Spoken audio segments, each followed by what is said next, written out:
morning, nation. Today, we're talking how to stay mentally sharp and physically fit while building your business. Plus, we got something wild you're not going to see coming up today in the lab.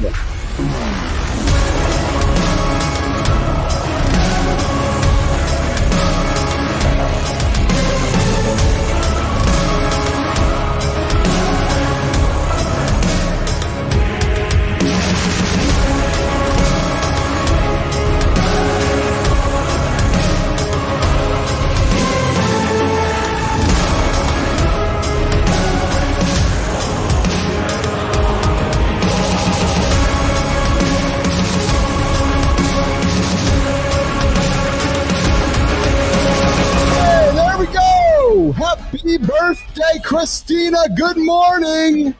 Mornings in the Lab is starting here today. It's Thursday, October 3rd. Mornings in the Lab with Keith Bilous, CMartyFit, Jon Andersen, producer Kristina Flynn, who's one day older today, and we are going to celebrate that in a few moments. Hey, coming up today, surviving entrepreneurship. The guy on the show today, almost died. True story. Almost died from being an entrepreneur. Oh, yes, that's the hook. Listen, mental health, mental wellness is a real thing. Burnout is a real thing. Burnout will kill you. True story. So today we're talking about in the lab today. We're talking about how you can keep yourself mentally fit, mentally strong to achieve the greatness you want to achieve as an entrepreneur. And what do we got else going on here in the lab this morning? Let me pull up my notes. We got talking surviving mentally. We're not going to stop there. You know how we roll. There's always something fun or wild in the mix. And today we got a juicy one, ever hurt. Yeah, anyways, we got some laughs. We're going to roll into the accountability check-in. That's why we keep real. We keep our progress, keep our goals. And we got Colby Wegter joining us on center stage today. He's been through the entrepreneurial highs and lows. We'll share his story of how he keeps both his mind and his body strong while running a business.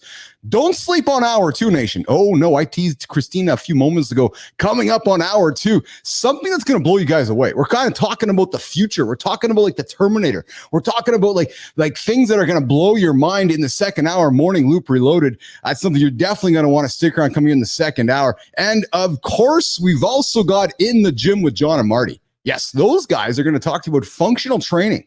We're not talking big compound lifts. We're not talking about getting abs in the kitchen. No, we're talking about functional training, gentlemen. We're talking about getting older and being able to climb up the mountain with our kids. We're talking about, getting down on the ground and doing some crawling when we're 60, 70, 80 years old. We're talking functional movements, stepping up the stairs, the basics. Coming up and also Community Corner, we're going to celebrate LinkedIn, Substack folks in business and branding. Kristina and myself, that's me over here. So Kristina's over there. It's her birthday. And I'm going to sit over here. And we're going to have a good chat about business and branding. And of course, we're taking your comments. Like the channel, subscribe to the channel, drop all those comments all over the place. And I got to tell you guys, a week ago today, we dropped the biggest show in the history of Mornings in the Lab. And I got to thank you guys for continuing to tune in. Jon, Marty, Kristina, I wake up every single morning and I look and there's this video just taking off. We keep adding subscribers. We keep adding views. And people are sitting back going, I like this show. I like this Keith guy. I really enjoy Jon Andersen. That CMartyFit guy. Who is this dude? He is awesome. And then they're like, wow, this producer, Kristina Flynn, Kristina. Yeah. They're like, we like her on the show too. So guys, check out this show every single morning, 8 o'clock Eastern time, Monday to Friday. We get up every single day to help you guys achieve those big ass hairy goals. All right, let's bring in our friends here in the lab this morning. We got Marty, we got Johnny, we got Kristina. The team is all in black today. I got myself in the black shirt, black and the red hat with the headphones on. Johnny's all in black on black on black. Tina's on black on black on black. And Marty, of course, is on black on black on black. And Marty and Jon, before we go any further, I thought that I would do this.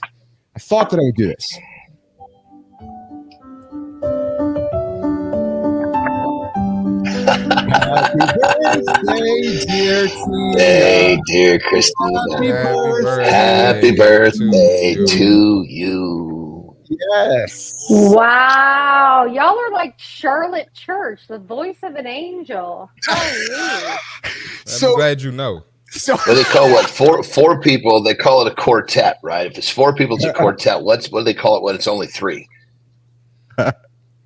Yeah, what's it called? Anybody know? A triplet. I don't know. I don't know either. Are we having technical difficulties?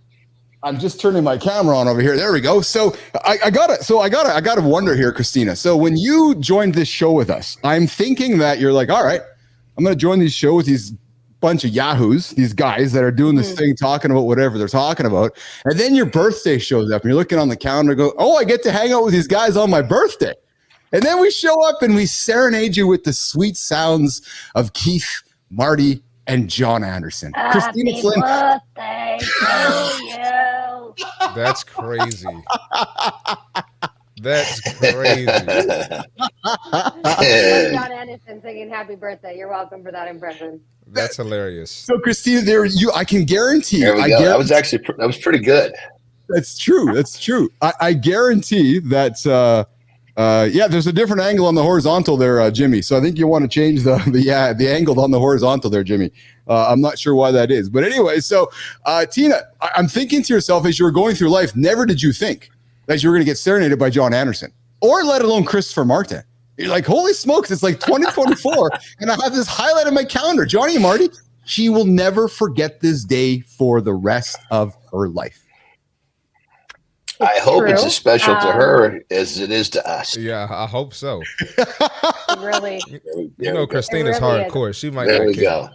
go. How are you guys doing? I'm a softie. You know I'm a softie. Stop that. That's right. That's right. How are you We guys got today? both. I'm the same way. I'm like, I got the tough exterior, but I'm a pussy inside. Yes, there you go. Oh, there you go. Yes. I'm tough on the outside, but I'm a pussy on the inside. Jon Andersen. That's it. Marty. Yeah, even my mom tells me all the time, I'm the biggest, and I'm the biggest, and I'm the baddest, but I'm hands down the sweetest. Oh man! So Johnny, speaking of mom, hey nation, Johnny is in a hotel room somewhere on the planet, and his lovely bride, who we've heard enough of, Terry, she's just having a nice little snooze over her shoulder. So nation, we gotta whisper, we gotta keep it quiet, so that Terry can get her sleeping. And we don't want to wake her up.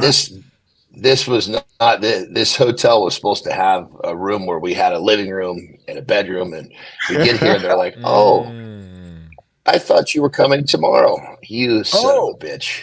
You know, Yo, Johnny's crazy. Man. Oh man, we got a bunch of comments here on the side here. Wow, Shelly Spence jumping in, So Young jumping in, Good Time jumping in. Everybody wishing Tina happy birthday this morning. Thank Tina, you must be all. super special here today. You know what? How can you not feel super special? And Yes. people are like, what's the point? I had somebody say to me, 41. Who celebrates 41? I'm like, fam. What? If you have number one, if you have children, you celebrate every day you're still alive. Second, in general, why can't we just celebrate every day that we're alive? Yeah, 41. 40 was awesome. 41. Let's go. Oh, did you say? But you're. Hold on, I'm sorry. I'm so proud of you, because when people say to me, "What do you want to do on your birthday?" I say, "I want to do what I do every day." So stay out of my fucking way. Kristina, you know where I'm going with this. What? No, I don't, and that terrifies me. Well, so no. How long did we all plan this? No. Well, so we're gonna lean into this throughout the show today. We're talking mental health today. But next week, next Thursday, it is World Mental Health Day, and I have a problem with that because it should be every day.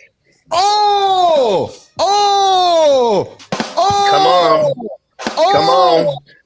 Come on! I agree. Should. I agree. It's just like this whole thing with fucking New Year's revolutions. Why wait till the fucking first of the year to start kicking ass? Come on, people. I agree. Marty, your turn, and we're gonna throw Kristina on stage. Marty. Well, you should wake up every loop kicking ass. There's no loop that you shouldn't kick ass. Because what are you living for? Now we're getting What are you living for, man? Come on. I think Hold on, Johnny. You know I'm a mama's boy. Lay it out, you know I'm a mama's boy, and my mom used to tell me back in the day, even though I was a challenged son of a bitch, I still woke up and kicked ass back then. Break it down for us, Marty. Make it real. Oh my God! Yes, yes. Well, I was a chubby sucker, you know. So no, you know? chubby son of a bitch, Marty. Chubby son of a bitch, you know. Chubby dumb son of a bitch.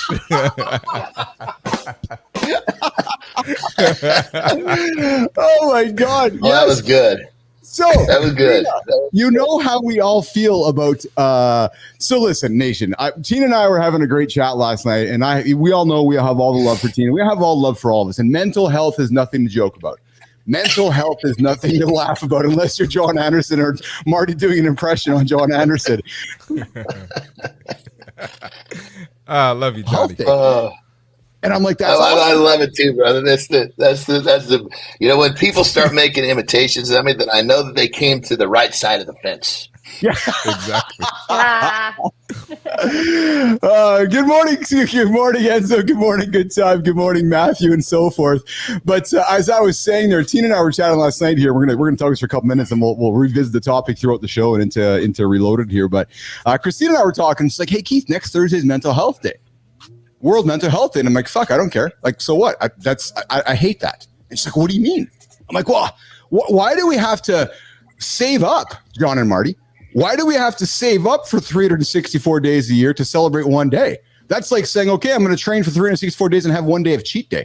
No. How about we talk about and celebrate and lean into mental health every day, which is what we are trying to do here in the lab every single day." Now, hold on, Johnny. Hold on, Marty. Now, Kristina raised some very valid points, which we're going to throw on her on stage to talk about in a moment.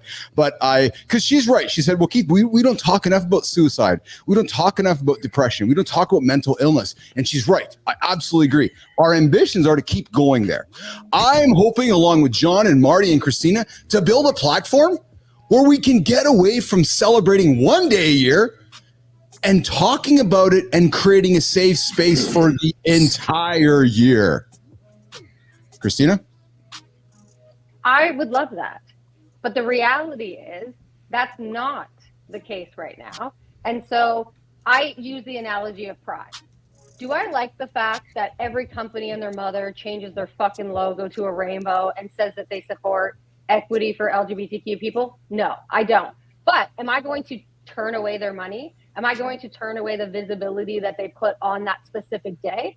No, I'm not. I can operate the way that I want to operate while still taking advantage of the eyeballs that are going to be on it, because that's just the way society is right now. That's the way that everything is going. I would love it to be different, but it's not different. Not yet. Yeah, and listen, and that is a fair comment. I do not disagree with you there. So as I offered to Kristina, yes, many corporations have stood up to say, hey, we're going to celebrate one day.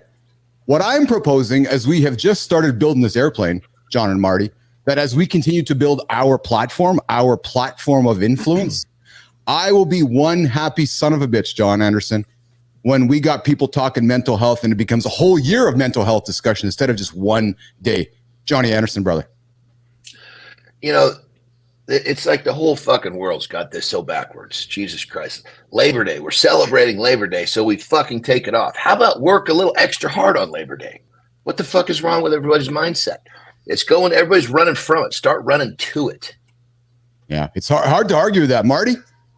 Yeah, and I think this is, this might be a little too far, but I think the mental health, I think we're in a mental health crisis, and I think that's leading to the obesity problem, if we're being honest, because a lot of people cope with alcohol. They cope connected with food. For sure.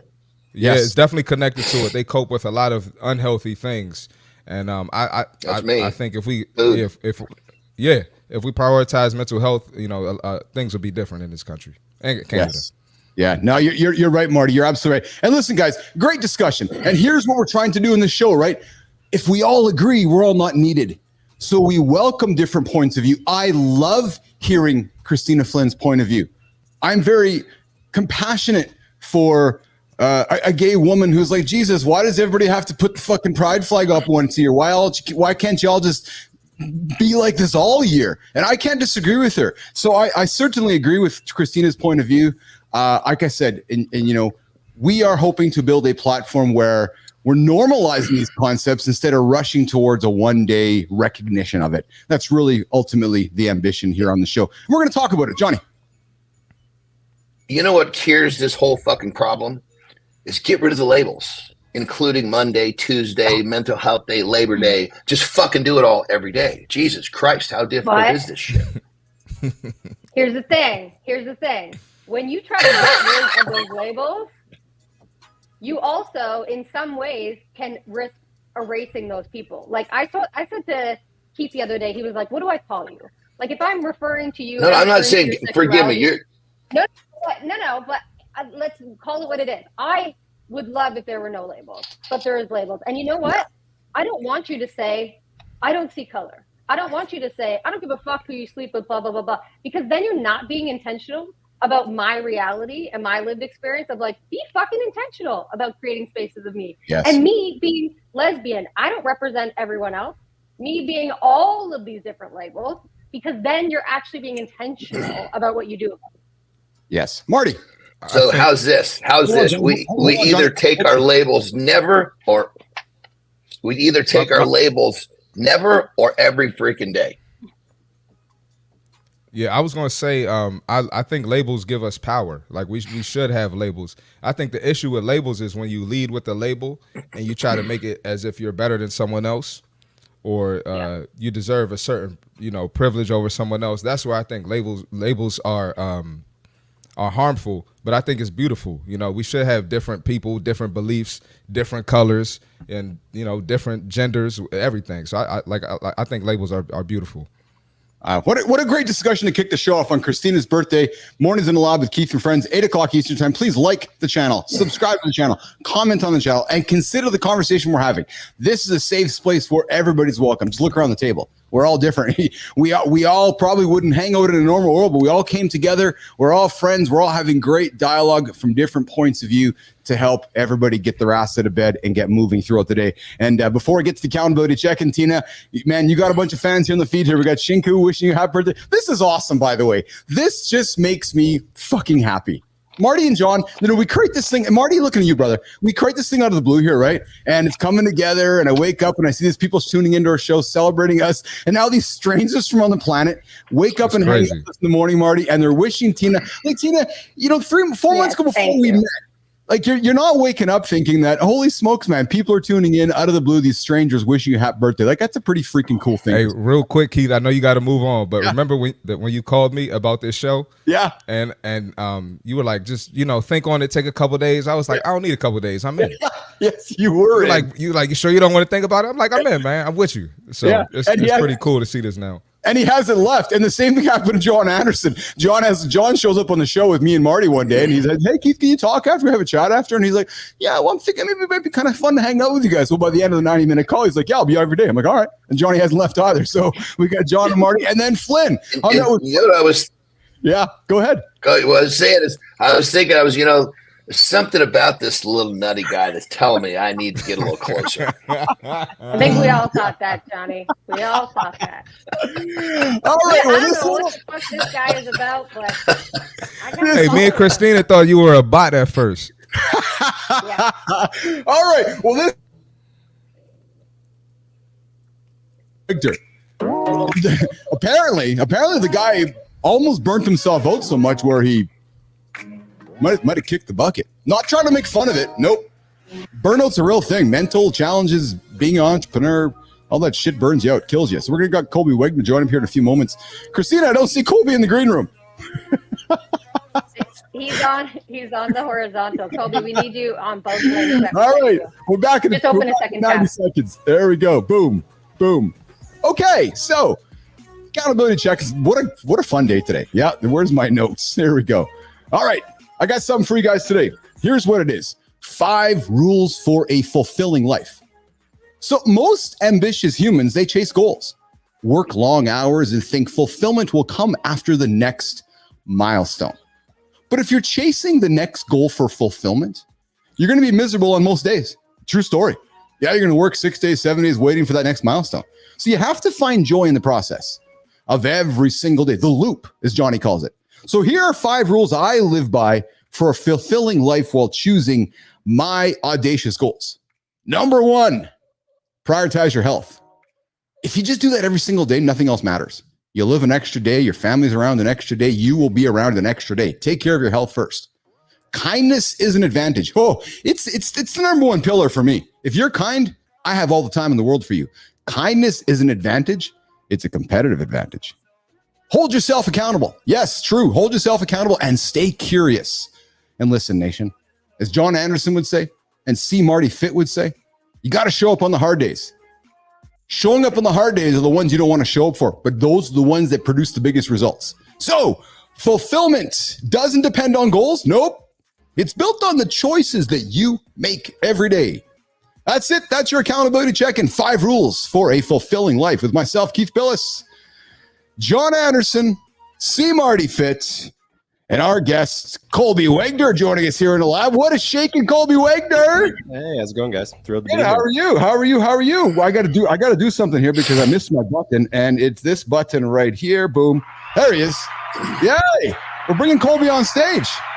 I'm honored. Thanks for having me. Yeah. So where do you join us from today, Colby? Physically, geographically, where are you joining us from today on the planet, Colby? I'm sitting in chilly Milwaukee, Wisconsin right now. Oh, there you go. So I read a story this morning that Milwaukee, Wisconsin, the Green Bay Packers, they did a poll of NFL players, Marty. They did a poll of NFL players. The 2 worst places to go play football was Buffalo and Milwaukee because Green Bay, Colby, that's boring there. It's too cold. There's nothing to do there. And I'm like, wait a minute. That's like Winnipeg. All the hockey players come to Winnipeg and like, fuck, we hate Winnipeg. I'm like, yeah, Green Bay and Winnipeg are in the same box. So, Colby, is it as boring in Milwaukee as everybody says it is? I've been there, by the way. It wasn't boring for me. Yeah, honestly, I've lived in New York, Chicago, Milwaukee. I thought it would be more boring than it is. Milwaukee's got plenty to offer. There you go. So, Jon, Marty, Colby is the founder of the Autonomy Agency. Oh, there's a big word for us this morning. Autonomy Agency, helping marketing agency owners keep their clients happy and stress levels low while growing their business. After burning out twice, dude, not once. You didn't learn your lesson the first time, Colby. After burning out twice while running a multi-million-dollar agency, Colby shifted gears to focus on, Johnny, get this, man, balance, you'll love this, purpose, and sustainable growth. Now, Colby's coached countless agency owners on scaling from 6 to 7 figures with less stress using methods he's honed over 12 years and thousands of clients. He's all about building businesses around values and purpose, making him a game changer in the marketing world. Yet, Colby, in your journey, burnout almost knocked you down twice. So before we get into the big discussion and deep dive around surviving entrepreneurship, tips to staying mentally, physically, and fit, so forth, let's get into knowing Colby. What's shaking, Colby? Talk about your journey a little bit, pal. Yeah, I mean, I pretty much everything I've got is hard earned, right? It's pretty noisy out in the world. So like in terms of what I'm trying to do, like I just walked away from my full-time agency amicably, totally on my choice, kind of asked myself, like, how can I have the most impact? And I've had 1,000, 1,100 marketing clients in my career. And I was like, if I could actually help other agency owners, that impact is even larger than just serving clients directly. So I'm taking the leap and growing wings on Autonomy Agency. So Autonomy Agency is basically launching in like 2 weeks. It's not even fully live yet. Yeah. But all of that came from, grew up in the middle of nowhere, house with no air conditioning, gravel road kind of thing. Then went off to a Big Ten university, thought I needed to be a teacher or a farmer. So I chose teacher.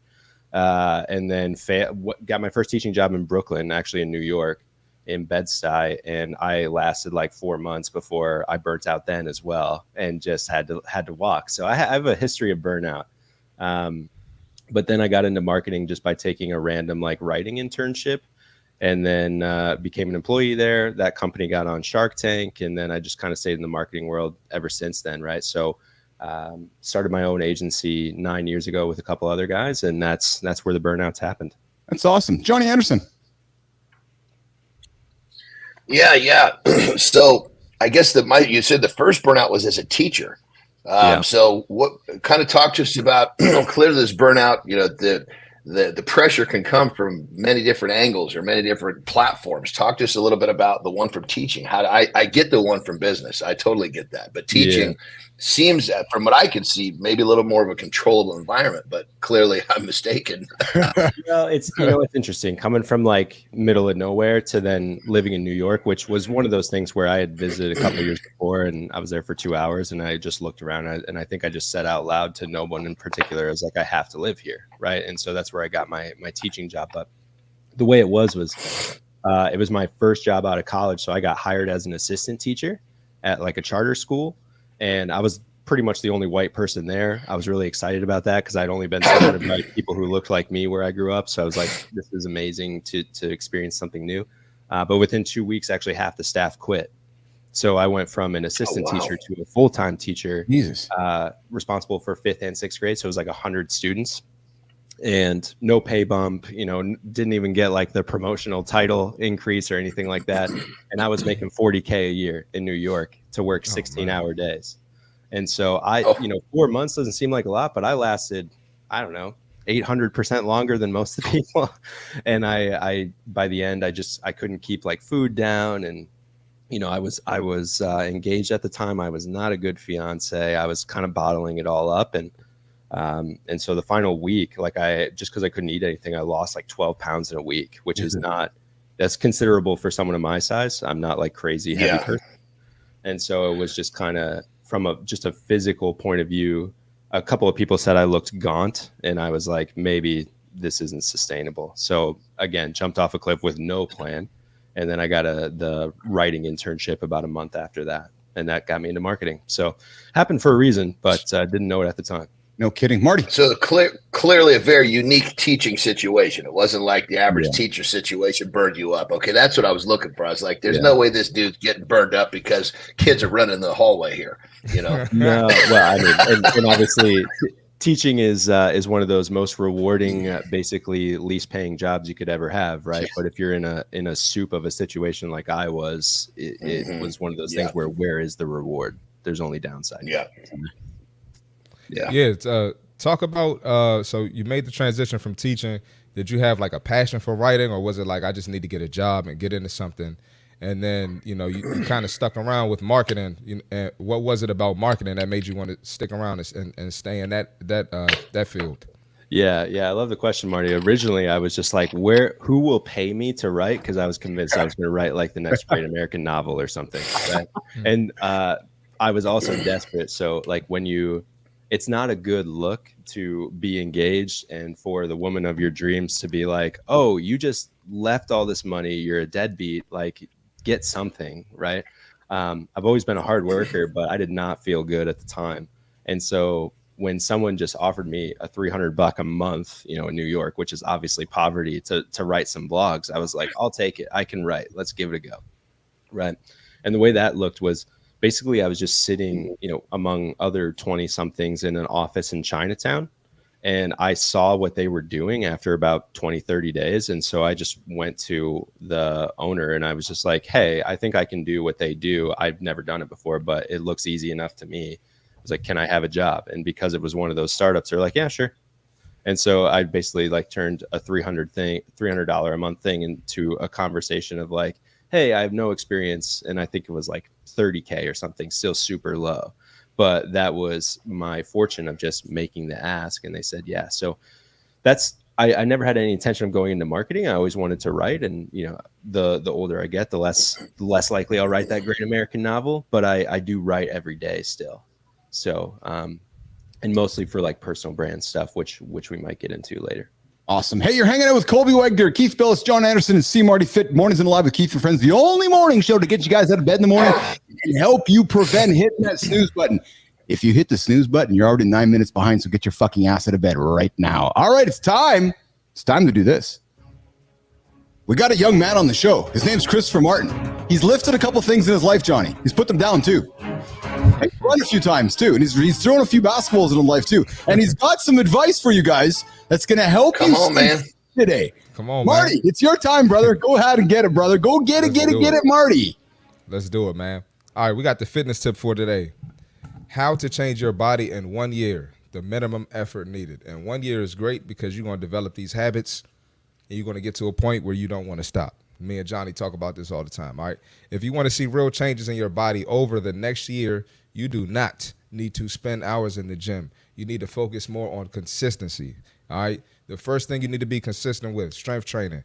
Focus on compound movement, squats, deadlifts, presses, and some pulls as well. All right, these are exercises that's going to hit multiple muscle groups. You're going to be efficient, get the best bang for your buck, and burn a lot of calories. Cardio 2 to 3 times a week. All right, you don't have to overdo cardio. Do you need cardio? Absolutely. But it should not be your focus. It should be sprinkled in with that foundation of strength training. And keep your cardio simple. You don't have to do backflips and burpees and jump off the steps. You don't need to do the crazy stuff you see the influencers doing.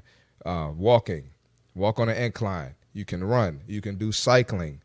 You can do outside things, play with the kids, but get some cardio in. This is going to help you burn fat and improve your cardiovascular health. And last but not least, come on, man, we talk about it all the time. Nutrition. Eat more whole foods. Eat more lean protein. All right? Reduce the processed food. Reduce sitting at the drive-thru, Chick-fil-A, Popeyes, McDonald's. Cut the fast food out. Five Guys, okay? Small, consistent improvements in your diet will make a big impact over time, all right? But like I said earlier, the key is showing up consistently, all right? It's not a 30-day challenge, not a few weeks challenge, and watch your life change in a year. Start now, commit to the long game. That's the fitness tip for today. Fitness tip of the day with Christopher Martin, CMartyFit. Hey, Marty, I saw Johnny just leave the screen there. We know he's sharing a hotel room with Terry. So I'm wondering if Johnny... I wonder if he just runs over there and gives her a poke and then runs back to the screen there. And he's like, oh, hey, honey. Is that what you think he did? I'm taking a piss. Are you kidding me? Shit. Although I'll give you this. And Mark, just check this out. We had a hotel room with a living room so I could be, she could stay in the bedroom, and we show up here and they're like, oh, I thought you guys were showing up tomorrow. Like, oh man, that's crazy. But, yeah, the good news about this place is the bathroom is so close. Normally, I'm hustling to get back here when I'm at home because the bathroom's a hell of a long ways away, especially in the guest house. Christ, that's why I'm always late coming back. I'm in the studio. But the $1 million question, Marty, and Colby, this is new to you. The $1 million question for Business Athlete Nation this morning is, Marty, does the hotel room have a bidet? Or is Johnny leaning into David Sauer's Royal Restrooms experience? You know what? What I have to do, it's good. No bidet. First off, no bidet. So what I got to do is I got to sit down. I got to do my business. Then I just got to climb over about 2 steps away, get in the tub, and I turn that into my bidet. Jesus mercy.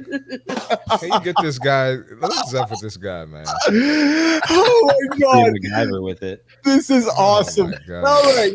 This is Keith Bilous, CMartyFit, Jon Andersen, and Colby Wegter. We're talking using shower heads for bidets here, Mornings in the Lab, but what we're really talking about this morning is surviving entrepreneurship. Tips to stay mentally and physically fit in a world of constant just mental battles. Colby, 72% of entrepreneurs report mental health challenges like anxiety, depression, or burnout. That was a source from UC Berkeley, study on entrepreneur well-being. Colby, entrepreneurship often demands long hours and constant stress, leading to poor physical health choices.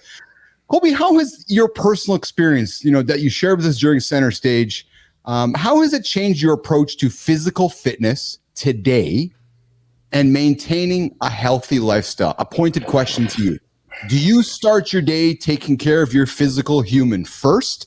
And if the answer is no, why not? And then third, did you not learn your lesson? Colby Wegter. Man, getting called out. Yeah, I like it. I will say that there's always more to do, right? Like even listening to Marty's segment there, like that was just a personal thing in my mind where it's like, you know what, he's absolutely right. There's more to be done. For me, I'll personally say, like, I do not enjoy working out at all, but it's really doesn't matter if you enjoy it or not, right? What they say, hard choices, easy life, easy choices, hard life. So it's kind of one of those things where I get David Goggins in my head and just like shut the hell up and get it done kind of thing most of the time. I drink like athletic greens every morning and that sort of stuff. I think a lot of it too was just like not getting the proper nutrients or, skipping meals was a very common thing. And occasionally I still do that. Again, it's a work in progress. I don't know if you ever solve it. So short answer is there's much more to be done. compared to myself 2 years ago, I'm miles better, right? So I kind of see it as incremental journey. I'm not like I am not and don't necessarily see myself ever getting fully like addicted to the fitness side of things. It's more of a maintenance mode to make sure I can be optimal. So before I flip to John and Marty, I'm actually quite amazed by your comments, Colby. So, what's preventing the enjoyment from beating up the mind or beating up the body, and how that might translate into how it's building the business? Because for me, Colby, I did a big massive ride this morning. It was an endurance ride. I fucking was hating it, but it was teaching my mind to get through my 16-hour day today. Mm-hmm. Right. So I use and I know we talk with John and Marty all the single time. I use my hours in the morning to train my brain, train my body to get through my business. Yet sounds like how you're speaking about it is that you still, I don't know, struggle, but you still battle those feelings, Colby. Yeah. I mean, I think it's one of those, it's probably like one of the biggest, I don't want to say blind spots, but maybe resistance factors, right? Yeah. I will say, like, around the rest of my life, there's definitely a lot of movement and that sort of stuff. Like I'll go out and walk the dog for an hour every day and that sort of stuff.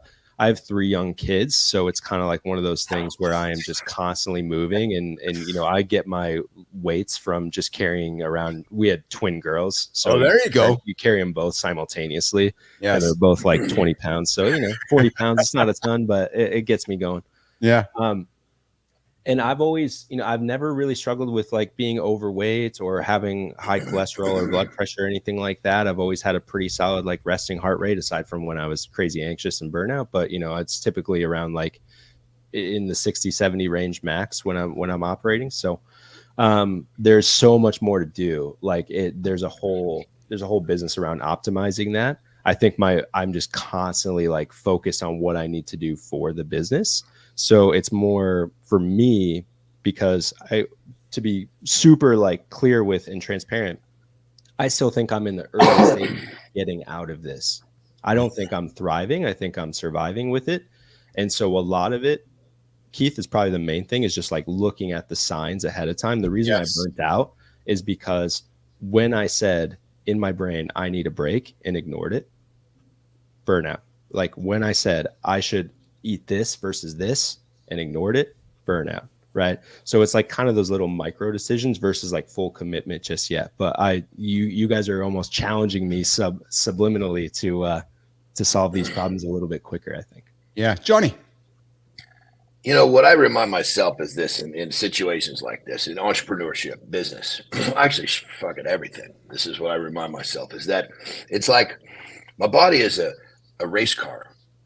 And obviously, as entrepreneurs, as athletes, we like to win. Well, this race car has a checklist of maintenance that needs to be done every day.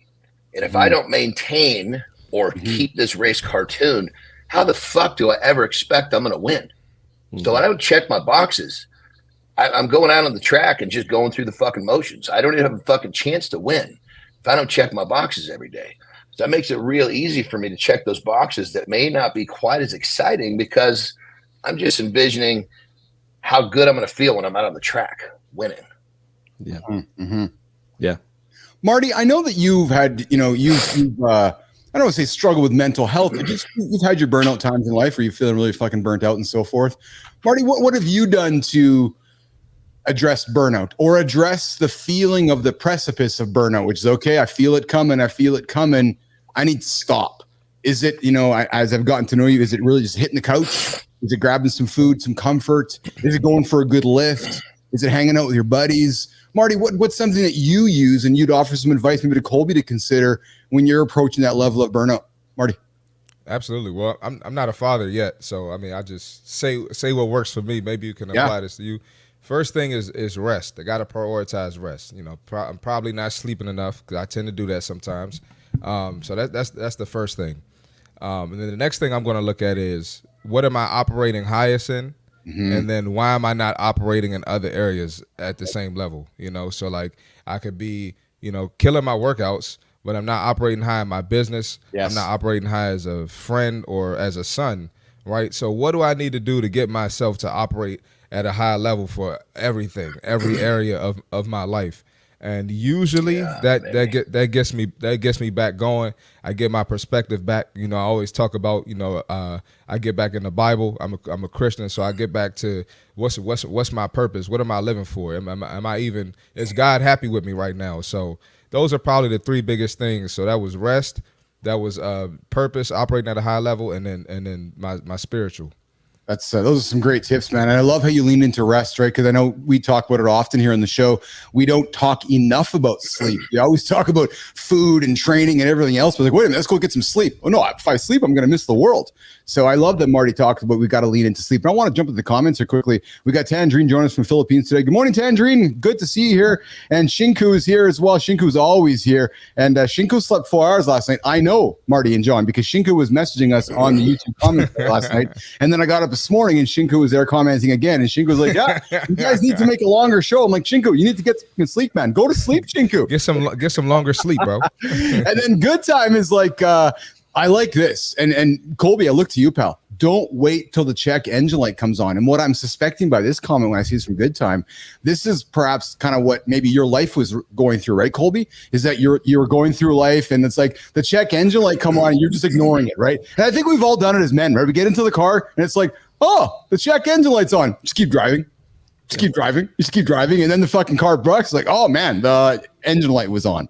Right. So I like that Colby, a Good Time drops it in there. But I saw you nodding, Colby. You relate to that comment, don't you? Oh, 100%. Yeah. It's, I mean, there's millions of times where I would say post burnout where it's just like, I would be driving in the car actually with my wife. And I would be saying like, I think I'm catching a sign right now. And she would know what I mean. Yes. Like before I would be ignoring these things. And you're right. Like as men, stereotypical or not, how much are we just bottling up?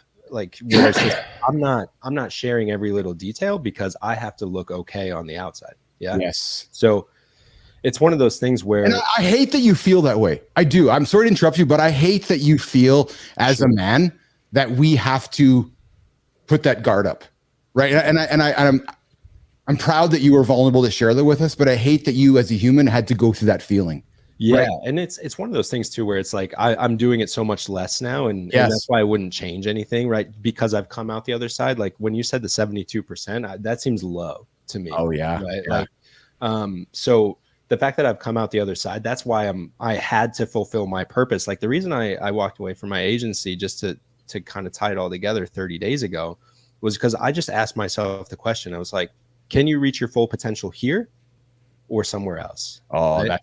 And so I didn't have an exact plan per se, but it was like, once I knew the answer to the question, that's where I am actually so grateful for the burnouts, because when you're in burnout, it's just like you're that knotted up ball of yarn and you have no idea which string to pull to get it unraveled. Yeah. Yeah. But when you have that as perspective, and I have what I call a true South story around teaching. I don't know if we have time for me to share that. It's like a minute long, but that one true South is what I compare almost everything against, to be like, damn, I'm lucky. I've got a ton of positive things going here. And because when I see what else there is, like I walk around now, guys, and it's 2024. It's an election year. A lot of people are pissed off right now. Yeah. Cut off in traffic. And I walk around now being like, man, why is everybody so angry? But 2 years ago, I was that all day. Yeah. So they need support. It's not that they're bad people. It's that they're on their own. That's right.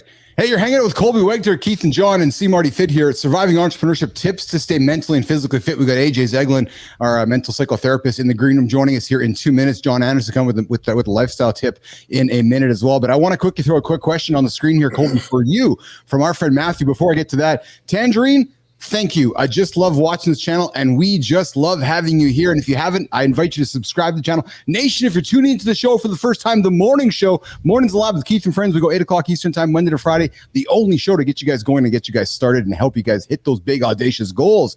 And we got a question coming in from Matthew saying, Colby, how do you set limits without limiting yourself? Colby will answer that. We're going to go to a lifestyle break and then come back with AJ Zeglin to continue the conversation. Colby.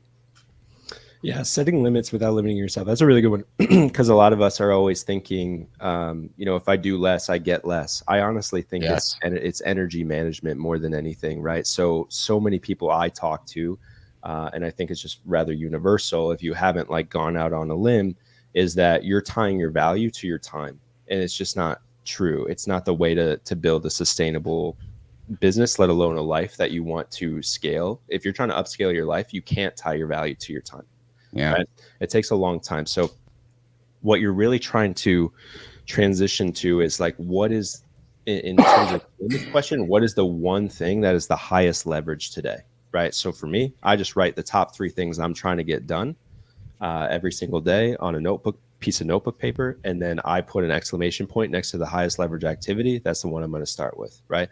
And maybe I don't get the other 2 done. Many times I'm getting better at limiting myself to make sure I don't over plan. But if I don't get that one thing done today, I feel stagnant. So it's like, what's the highest leverage piece? And it's never going to be like, well, I need to just cross off this task. It's going to be the hard thing that most people wouldn't even attempt because it's too difficult. They'll hit a wall. They don't want to do it. So for me, it's like those little actions every day, because, it's the whole 1% better thing. You're 37 times better if you do it every day. Most people give up way before then. So it's just do the stuff in the dark that no one's watching. What's the highest leverage thing? So if you stack a bunch of high leverage things, even if nobody's watching, you worry about the action, not the result, you will not be limited. You'll go beyond what you actually set as a goal because you didn't really have the result in mind to begin with. So there's no way you could know how amazing it will be when you get there.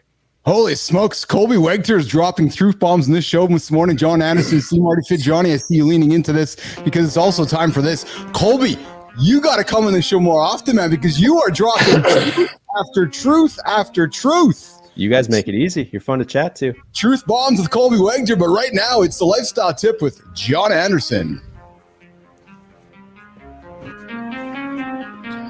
All right, today's tip is inspired by today's conversation. Whether you're an entrepreneur or you just got a job that's stressful, or maybe you're a stay-at-home parent and life is stressful. We all have these pressure cooker type situations in our lives.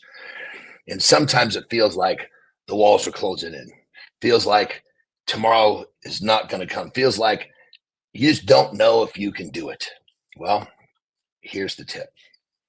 If you're listening to this message, I want you to remind yourself, you've got a 100% survival rate, which means you've made it through the challenge before and you'll make it through the challenge again. And the best part about it is every time it happens, you get a little bit better. So embrace it and remind yourself you're going to be okay because you have a 100% survival rate. Rock and roll. Jon Andersen, the lifestyle tip dropping every day here at 8:45 Eastern time. Hey, we're back with AJ Zaglin, Keith Bilous, Colby Wegter. We're talking surviving entrepreneurship tips to staying mentally and physically fit here this morning, and we've been leaning into Colby's story. Man, Colby is just dropping truth bombs left and right here on his struggles. AJ, I know you're joining us right now here, and AJ's our resident psychotherapist here in the lab. He's a strength coach, fitness coach, but most importantly, he's a mental health coach, helping you guys achieve those big ass goals, starting from up top here. And AJ, I'm not sure if you heard the beginning of the conversation, but Colby has been through a number of journeys in life where burnout has guys coming through your clinic talking about, trying to get through, overcoming hustle culture, overcoming, my mental challenges and so forth. We're having this big conversation today with Colby around battling mental illness. But I want to throw something else on the table, on the contrarian side of things. 30% of entrepreneurs report feeling physically exhausted, AJ, but believe it's necessary to sacrifice for success, which is this whole idea of, I gotta go. I don't need to be fit. I'm just gonna go fuel myself on Red Bull and Coke and high fat foods, and I'm gonna succeed because I'm going to outlast everybody else. I see Colby nodding here as I was saying that. AJ, dude, you've been around the planet with enough guys. When you hear me say that, what's the thought, man? AJ. Oh, sorry. It kind of froze on me there for a second. So I think I got the gist of what you were asking me, though. Yeah. So sometimes people just kind of want to go, don't want to stop and reflect. And Colby had to learn to take signals to stop and reflect. What are you saying to that guy, AJ, who just doesn't want to stop, who thinks that he can just battle through it without having any mental awareness? Yeah, for sure. I mean, I think there's almost like this perceived or this perception that it's part of the process, right? And that because, they've heard other stories about other people sharing their stuff. This is what I went through. This is what, and there's this kind of like badge of honor, like, yes. Well, yeah, I remember working 24 hours a day, 7 days a week, never sleeping, never taking care of myself. The funny thing, though, is if we really look for the clues, and if we talk to entrepreneurs who have been successful for a long amount of time, what you'll find is that they're actually telling you, to try to avoid doing that if you can. And that what they learned along the way is that they do have to take care of themselves. They have to treat themselves like they're someone they're responsible for taking care of. And sometimes, we miss that part. We're so infatuated with like, hey, how did Keith do this? How did Keith build his first business? Right. When really, if we're really listening to what Keith is saying like, hey, yeah, this is what I did to build my first business. But if you really want to know, like, this is what I learned along the way, and this is what I do now. And I think that's what we should be focusing on more, because when you talk to a lot of entrepreneurs that have had continued success over the period of time, they're not telling you to work 24 hours a day nonstop. Yes. Right? They're telling you, hey, this starts with me in the gym every morning, getting there, taking care of myself, working out, doing stuff like that. Right. But it's almost like we have this perceived notion that there's got to be this badge of honor where we got to go through this really tough time. And then we can feel like we're in the club now, now we've yes. done what the people ahead of us have done, when really, it's okay to not do exactly what the people ahead of us are doing. They did it, and hopefully we can learn from it. Right. Yes. Colby, when you hear AJ say that, is he just ringing true to you and you're going, yeah, I know, I'm still doing it my way? Or are you using these experiences to keep getting better, especially now that you're a father, right? And we know that we can tell our children, but it's really about what they see. So when you're hearing AJ speak and you're going through your own life experiences, again, a pointed question: have you learned some lessons from this, Colby? Yeah, absolutely. I mean, and that's where I feel I was actually in my mind. I was thinking as AJ was speaking, is like using those experiences to help a future generation, whether it's your yes. own kids or in my case, obviously my own kids, they're all young though, 4 and under, but I've had a bunch of entry-level employees in my career. Right. And we would have a marketing agency. They'd be having their client conversations. They'd be stressed out.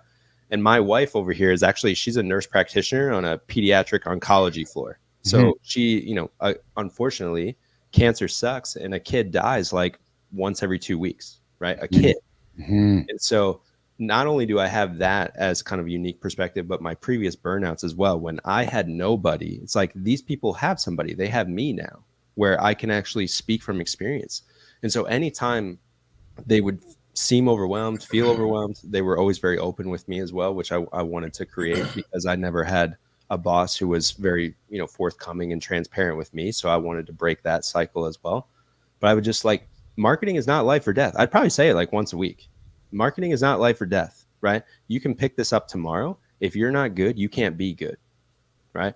So it's one of those things where it's almost having my personal experience, which is forcing me to actually inform the next generation. Even shows like this, I feel honored to share. Okay, it's my story, but this is ridiculously common, right? And so if I can speak up at all to where somebody else can get help, because there is no other way. You don't have to go to a therapist, but you can't do it alone, right? And so whatever it is, if you feel empowered to talk to somebody and be like, I'm not good right now, that is not a shameful act, right? And so what AJ's saying is, in terms of optimizing and all that sort of stuff, to me, the first thing is identification. You can absolutely get in the gym and you can eat healthier and all that stuff. What's going to preclude all of that?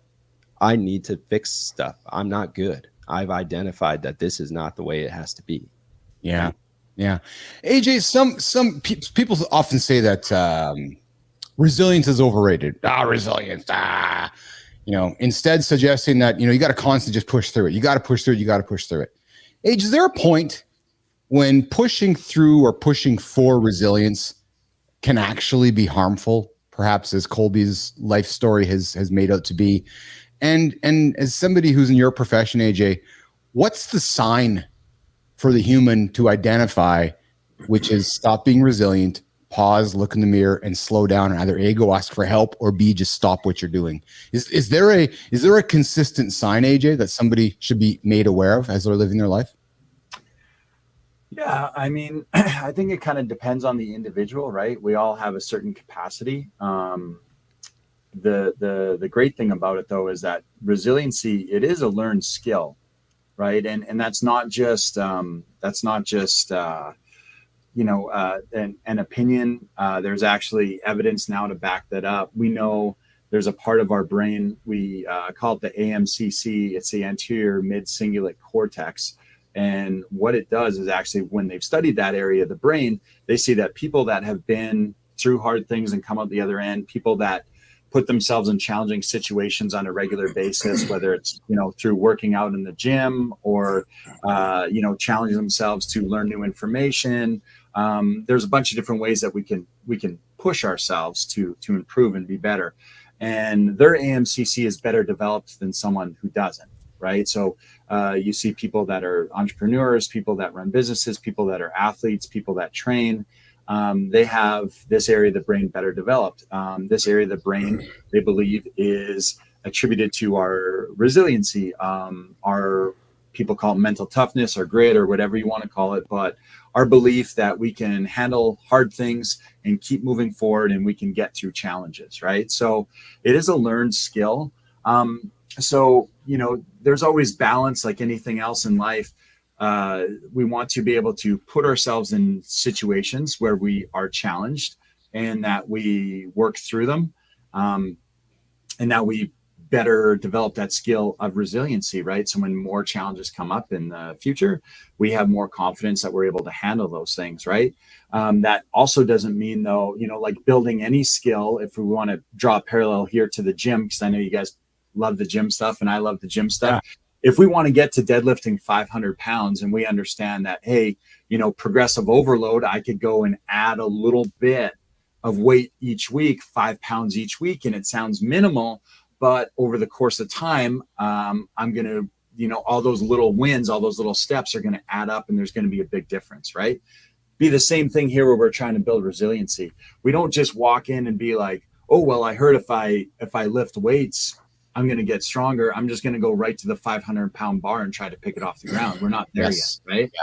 So when we're talking about mentally, we still want to be able to present it to ourselves in smaller steps, right? We want those small progressions that we can make consistently day after day after day. When we look back over the course of days, weeks, months, years, we've had that, again, what we call in the gym, the theory of progressive overload, right? Tiny little wins or tiny incremental changes that are done consistently that add up to big changes, right? To meaningful progress. That's it. Hey, you're hanging out with Keith Bilous, Jon Andersen, Colby Wegter, AJ Seguin, and CMartyFit here, Mornings in the Lab. Dan Rather, you're wondering what the show's all about. Dan Rather, this is the morning show, the only morning show on the planet to help you get out of bed, get yourself going, hit those big audacious goals, and not hit the fucking snooze button. You hit the snooze button, you're already 9 minutes behind. Get up, get going. That's what we do here, Real Deal. Dan Rather, good morning, Real Deal. Good morning, Matthew. Good morning, everybody else here in the feed. We got Real Deal coming in with, as a former freestyle wrestler, I approve of this message. And Colby, I want to offer this, and AJ, I became a business athlete as I met AJ years ago, and for me, one of the reasons that I know that I resonate very well with Jon and Marty is that I believe you overcome resilience, and you overcome, or you teach yourself to battle mental resiliency in the gym. I'm a big believer that's where it all starts, right? You start your day there. If you achieve nothing else, at least you've won that battle. But I think as an entrepreneur, that has been my secret to success. Yes, I work 16, 18-hour days. True story. As my day starts at 4 a.m., my day ends at 9, 10 o'clock every single day. However, I always find time every single morning for, as Jon and Marty like to say it, non-negotiables, which is myself first. Right. So I hit the gym, I hit my heart, and then the rest of the day comes. If I don't do that, then nothing else matters to me. So that would be the advice I would offer on the table. And before we get into Kristina's tip here in a second here, Jon, a quick comment from you, and Marty, comment for you before we wrap up this segment. Johnny. Yeah, for sure. I think what people tend to miss in this whole thing is creating resilience. When you are keeping your own personal cup full, right? Then there's more of you to do what you need to do. But when you somehow miss the mark and you're filling up, cups outside of yourself first, there's nothing left of you, and then you fall apart. So if you start off with you, because you fill your personal cup, it's going to feed the other cups, and it's going to feed the other cups with a better you. So keep filling up your personal cup first. Yeah. Easier said than done, Johnny, but you're bang on, brother. You're bang on. Marty, some words from you, brother. Yeah, definitely. Resiliency is necessary for being a man and a woman, but this is a show for men. But it's necessary for being a man. You're going to have to learn that we're going to run into obstacles. Once you get over one obstacle, there's another one coming. So, there's no overcoming just, hey, I'm in a great part of life now. Everything's going to be smooth sailing. So you got to do what's necessary. So what AJ was talking about, the working out, helping your cognitive function, helping certain parts of your brain that are going to help you overcome that adversity. So resiliency is everything. Yeah. AJ, final word to you, pal. Give some words of advice for Colby and for Business Athlete Nation tuning in this morning on, give somebody a tip to help them get through the day and stay mentally and physically fit. AJ. Yeah, I think, what everyone was just kind of saying here, it's important to take care of yourself. And we often think that somehow there's a perception out there that if you take care of yourself, it's somehow selfish, right?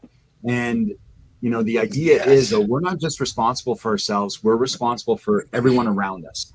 That might seem overwhelming, but we're a coworker, we're a father, a brother, a son, a friend.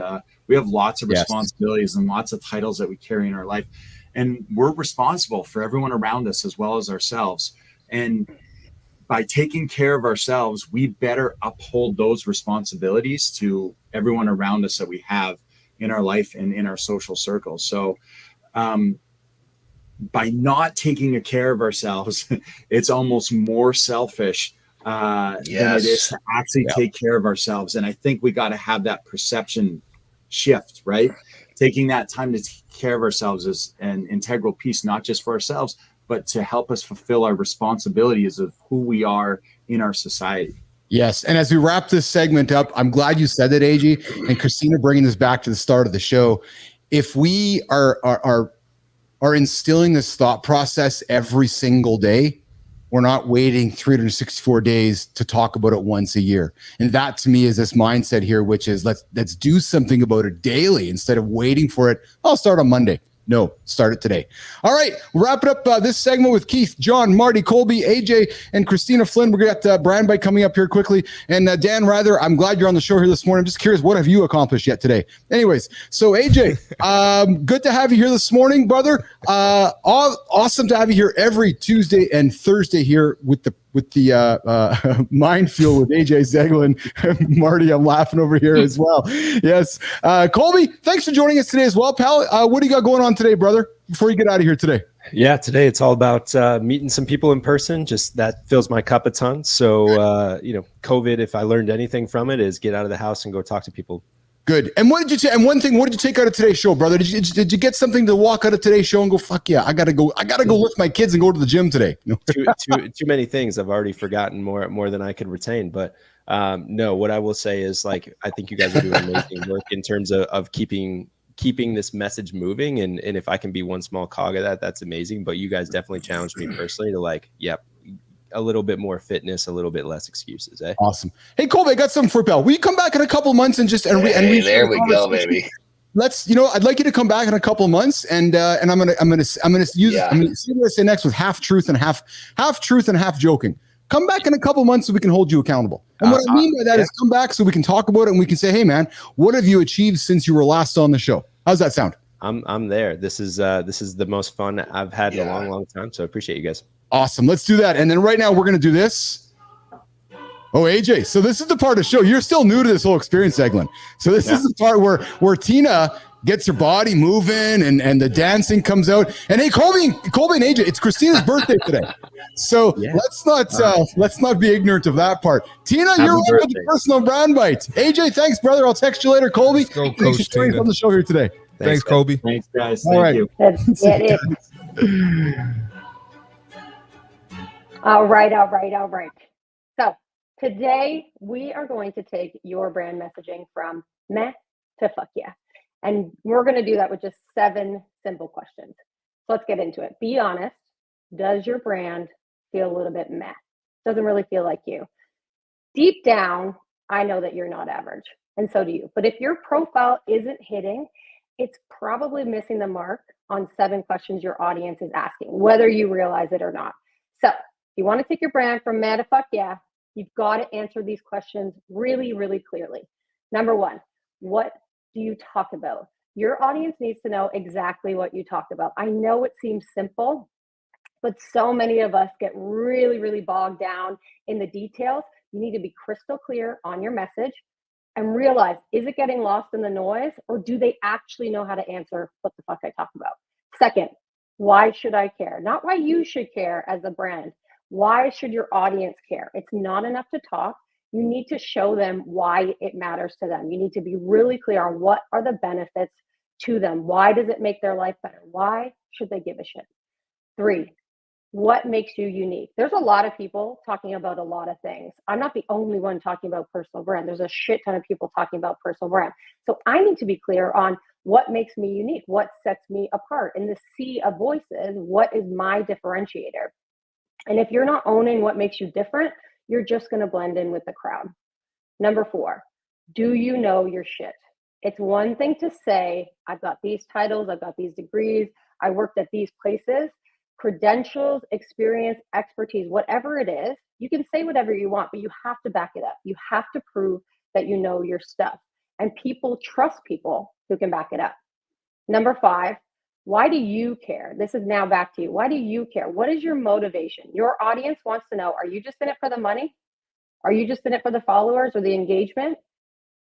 Why do you care? What drives you? What motivates you? Share the why behind your brand. That's actually what makes it relatable. Number 6, we're almost there. Why should I trust you? This is where the proof comes into play. Like I said, you can say whatever you want. I could say I'm an MIT grad. You're not going to go searching out that information. The proof comes in the testimonials, the case studies, the real life results. Whatever shows that you're legit and that you're actually out here doing this work, not just talking about it, show it. People need that reason to trust you. And lastly, the one we all forget, what do I do next? Make an ask. CTA, call to action. You want to tell them what's the one thing that you want them to do if in that moment they are sparked to do something as a result of something that you said. Be clear. What link are they going to?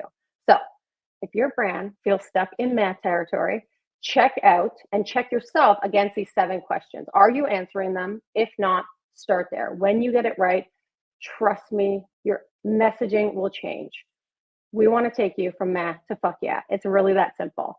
I have entered my no fucks era, and I promise, if you implement today's brand bite, you're well on your way to doing the same. You got this. All right, there we go. Kristina Flynn with a personal brand bite message here this morning. We got it every single day here at 9:00 Eastern time, but I got this coming up here. I had a transition here song here. Happy birthday. Happy birthday to you. Oh, wow. Okay. Serenading me? I heard that music start and I thought, man, he's got another one of these pathetic sounds again, but it was a birthday song, so it was okay. I'll take it. There we go. We're celebrating Kristina's birthday. Sensual. We're Actually, yes, it does. It's just so appropriate for the show this morning. Mornings in Alive with Keith and Friends here. It is Kristina's birthday this morning. We're celebrating. Kristina's turning 20 today on the show. We're happy to celebrate her birthday this morning. Hey, what a great conversation about mental health, right? And what I liked about that chat, you guys, is that there's no right or wrong. There's no answer. right? It's just, as long as we're trying to do things on a daily basis and talking about things on a daily basis, I think that is how we continue to bring awareness to this. Kristina, what are your thoughts on this and the conversation we've had so far today? I agree. I mean, we're always talking in and around mental health, the things that you can do for self-care, the things that you can do to take care of yourself, because we know that leads to better outcomes in business and in life. But actually saying those words, that has a different connection with the audience. Actually saying mental health versus just talking around the idea, I think that's what makes a difference. And having people like Colby on, being real about a story, having people like AJ who knows the science, and then all of us being able to contribute to that conversation, there's huge value in that. And I think we can do it every day. It's little small steps, equal progress.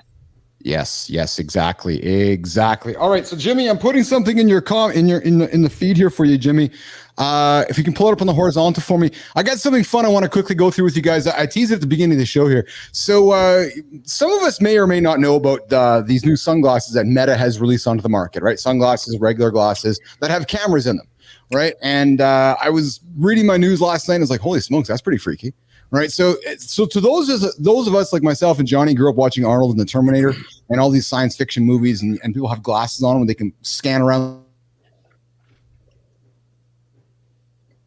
recognize somebody by just seeing them. And what I mean by that is that I could put my glasses on, look at Marty and look at John in a crowd, immediately know their name, where they live, know their address, know everything about them instantly and immediately. Let me show you what I'm talking about. So I'm going to play this here quickly on the screen here for a couple minutes here. Jimmy, I'm going to pull it up here on the horizontal, on the vertical here, and we're going to rock and roll this here. So let's check this out.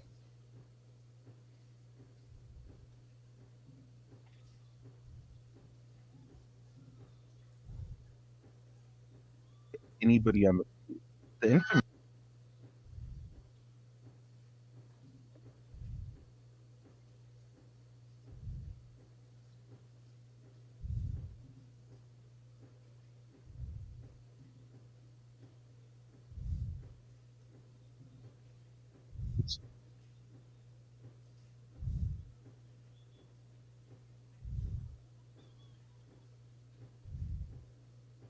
Whoa.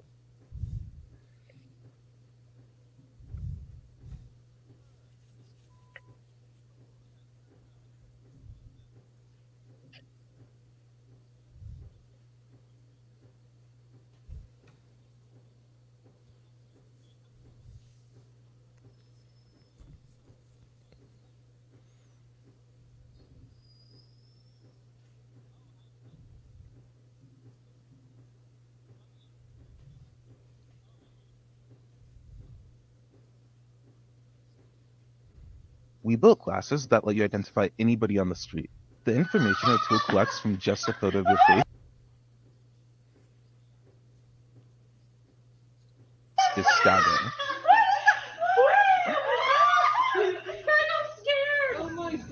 To use it, you just put the glasses on, then as you walk by people, the glasses will detect when somebody's face is in frame. This photo is used to analyze them, and after a few seconds, their personal information pops up on your phone. Right? This is me June Lee, right? Yeah. You're okay, so are we ready for this? Are we ready for this technology? I can go down the street today. I could come on the show tomorrow and have these glasses on my head. So are we ready to go out into public? Because this is true, guys. Johnny, Marty, like put the glasses on, walk around, and immediately identify Kristina, where she lives, where she works, all of her information immediately and instantly in my glasses without her permission. What's the, so Kristina, I see you looking at me with the face of fear. I see Johnny looking for his fax machine. I see Marty going, what the fuck is going on right now? Kristina, what comes to mind when you see this happening because this is not science fiction. This exists this moment in time. I can go buy these glasses today. I might, as a matter of fact. So Kristina, what goes through mind when you see this? It's terrifying. I don't think we can stop it from happening. But as somebody, like, I have kids, so immediately I'm like, fuck. Like, you think about things from a very different perspective. You think about, where are all the places that my data exists? Where are all the places that this is easy for these people. And so I never like to approach these things with fear, but I'll be honest in that this is giving me a sense of fear, because we know that there's a few people in this world that don't use technology advancements for good. They use it for evil. And so that's what I tend to think about. That's what makes me kind of terrified by this. Yeah, Marty, think about yourself. So you spend a lot of time, making fun of goofiness happening in the gym. Could you imagine what this is going to do to gym culture and fitness culture and so forth? And Marty, when you see that, what comes to mind for you, brother? Yeah, it's actually pretty dangerous. Even within the past 3 weeks, a girl just told me, a guy followed her to the gas station, and she had to call like one of her male friends to, help her out, because the guy was stalking her. Thank God she didn't go to her house and she realized that somebody was following her.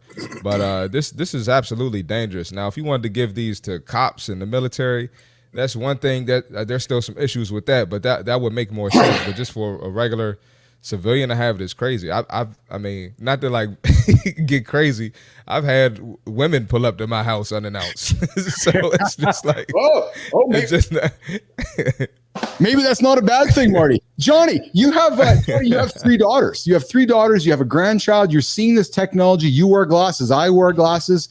Man, I know you and I joke all the time about the fax machine, but you're not a dumb fellow. You look to the future. This just must make your mind go, holy shit, and talk to your daughters about holy shit. You know what I mean? Like what comes to mind for you, Johnny, when you see this? And I know you're a positive fellow, and I want to lean into the positivity of this, but what do you think of this, Johnny? I mean, my first thought is that humans are not made for this kind of stimulation. It's like, this is like taking our brains, which are already running on overdrive, and it's just going to like supercharge, the the overstimulus problem. It's like, I mean, of course there's goods and bads to every scenario. But unfortunately, I guess the hard part is that we know that this is going to be used for bad and good. Yes. And if we could somehow, literally just use it for good, this would be an amazing tool. But unfortunately, that's, good and bad are always close. They're kissing cousins, and this thing looks like it could have, just like AI used properly, is an amazing tool. But, you take something like this, you put AI side by side in the wrong hands of the creative mind, man, that creative, the creative mind on the wrong side of the fence could really do some damage. So I hope that as we keep getting deeper into this technology and the power of technology, that humanity starts to realize that, hey, we're all the same. We're all on the same team. And let's start treating each other that way. Yeah.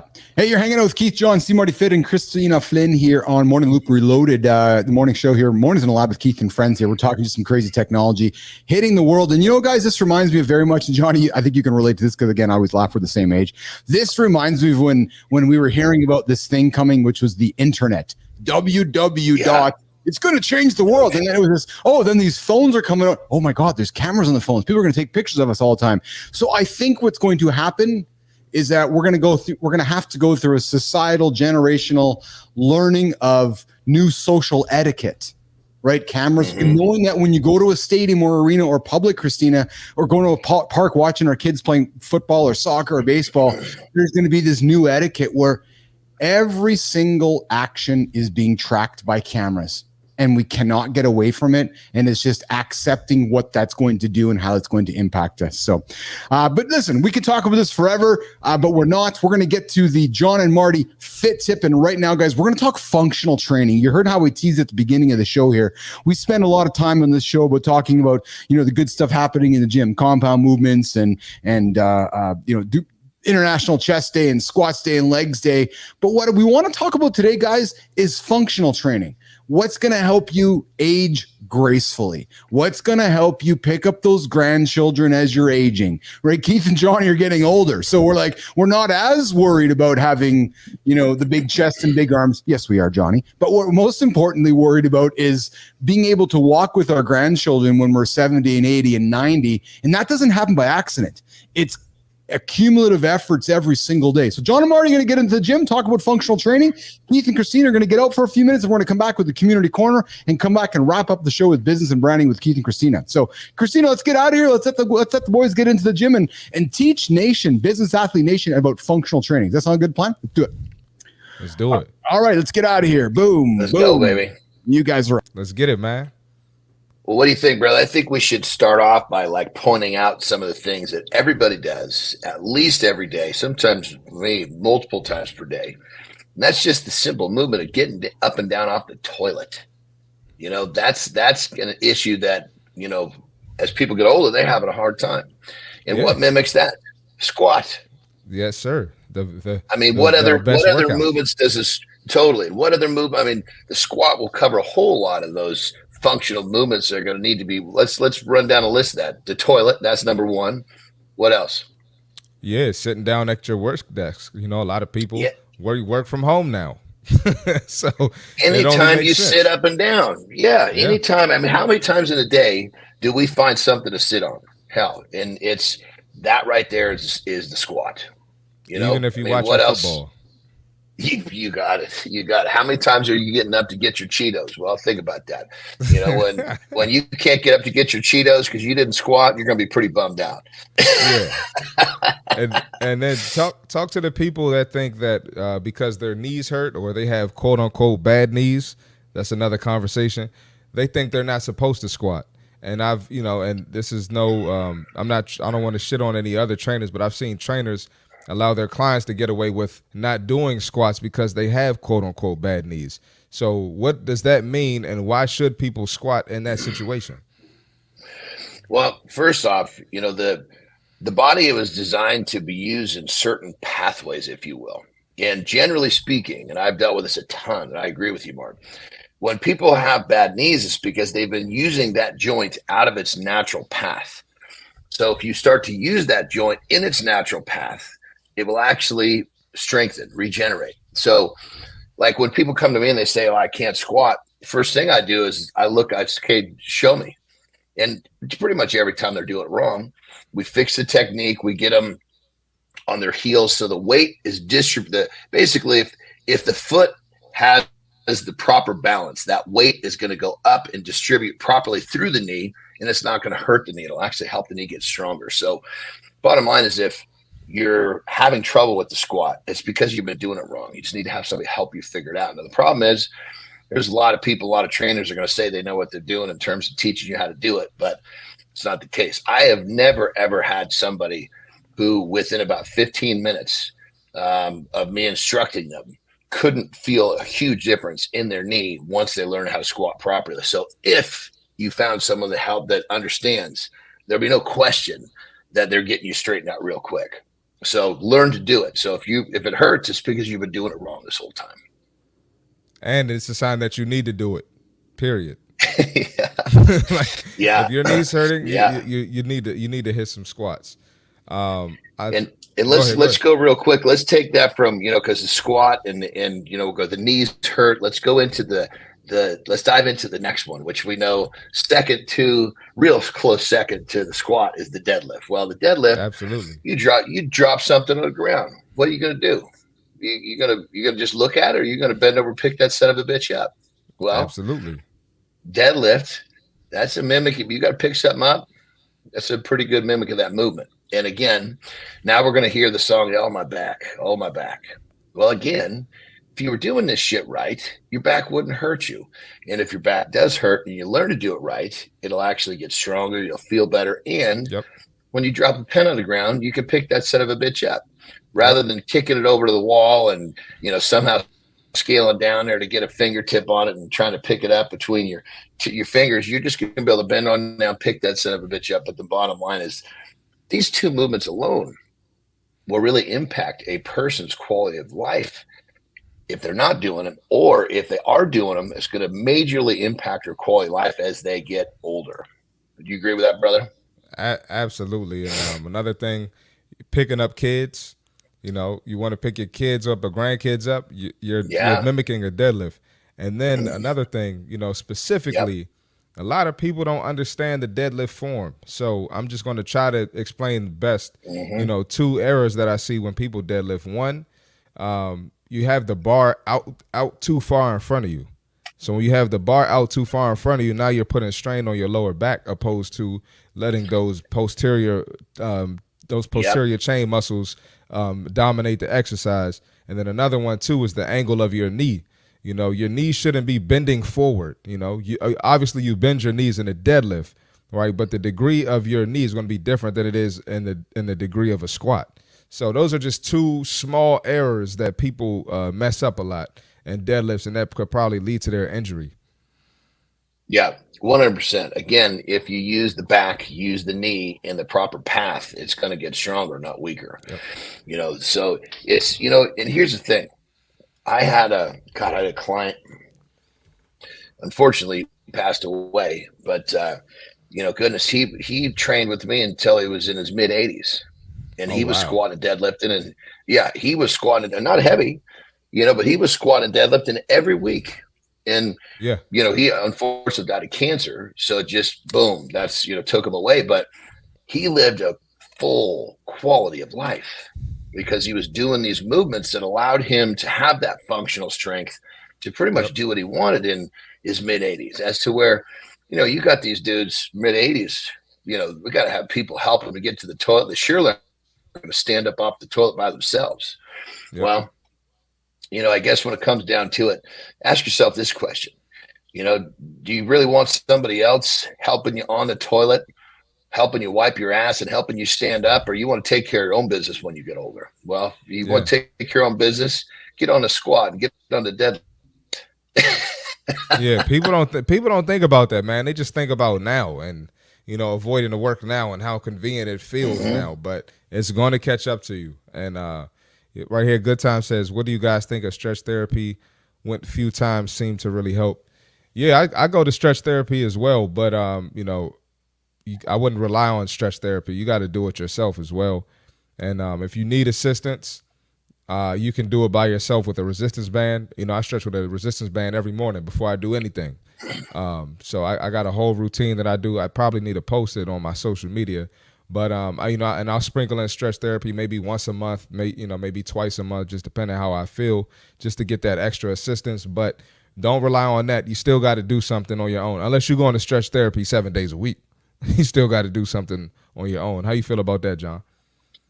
100%. And you know me, I like to simplify things. So, you know, having a routine for your stretching, like Marty just talked about, that's for those of you that just need to, you need to start stretching, but you're kind of like, God, you know, where do I start? Here's where you start. When you're done exercising, whatever muscle you train, that muscle is fatigued, that muscle is warm, spend 5 minutes stretching it and don't overthink it. You know, if you train your chest, just start pulling your, you know, we can't really see me, but pull your arms behind you. You know, you could start moving around that muscle and you can feel where it's a little tight. Lean into that a little bit.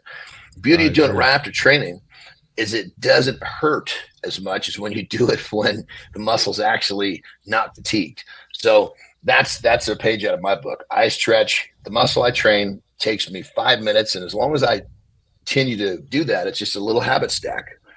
Train, I want to stretch, add one thing. boom. I don't have any problems. Yeah, go ahead, brother. Before you hop in, Keith, I want to add, also with functional movements, you got pushing and pulling. Yes. Push-ups, bench press, shoulder press, and pulling from every plane. You got pulling from the seated cable row. You got pull down / pull-ups, and then a bent over row as well. We could talk about it another time, but those are functional movements as well. And burpees are functional too. I don't care what these trainers are telling you. Burpees are a functional movement. That's all I got to say. No, so that's actually, I was just going to ask you, Marty. You fucking reading my mind. I was going, well, what about push and pulling from the functional side? Because again, as we're getting older, we need to pull some things sometimes. And as we get older, we need to push things from sometimes, right? So I love that you guys talked about, you know, when we're going to the bathroom, having a shit, that's a squat, or bending over to tie our shoes.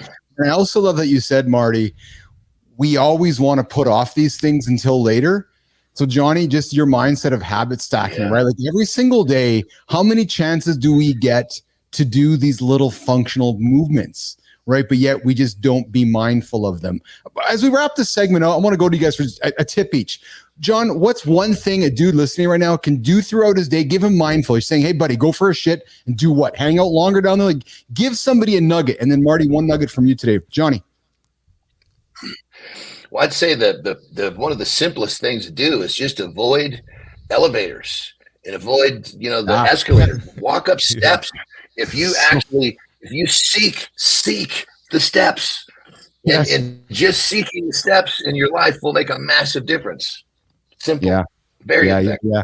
It's funny, John, because there's somebody listening right now, and I hope this is true. There's somebody listening and they're driving or they heard the show later. Yes, go park over there. Don't park over there. Listen to what John said.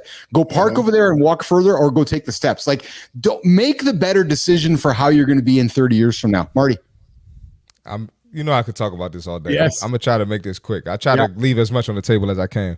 But lunges as well. Isolate those legs. All right. Yes. So do single leg training. We always have one side that's stronger than the other side. And then when you do your squats in the gym, do your squat as if you're actually sitting in the chair. Put the pressure on your heels. A lot of y'all squat in the gym and wonder why your knees hurt. You're not even squatting how you would squat in real life and your functional movements. Yes. So, yeah, I'll leave it at that.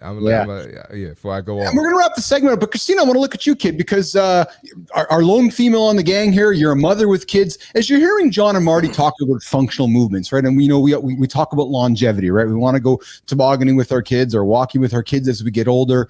Tina, does some of the things with Jon and Marty, do they hang in your head and you're like, yeah, okay, I'm going to take the stairs today, or I'm going to park further away, or I'm going to go carry Bray around? Like, do some of these accumulative suggestions add up for you, or is it mostly noise? And I'm kind of curious as you hear this, Kristina.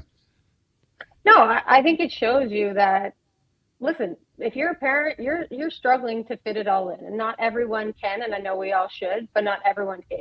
Mm-hmm. And so little things that you can do in your life, like taking the stairs, paying attention, stretching when you've got 5 minutes, like those things are going to add up, and likely they're going to get you to a point where it doesn't exhaust you at the thought of actually then building the workout in, or it's going to get you the little pieces of progress that give you the confidence to say, okay, now I'm ready. Because as a parent, I mean, my mind shift entirely changed when I was realizing I was getting fucking like tennis elbow and shit from carrying my kids.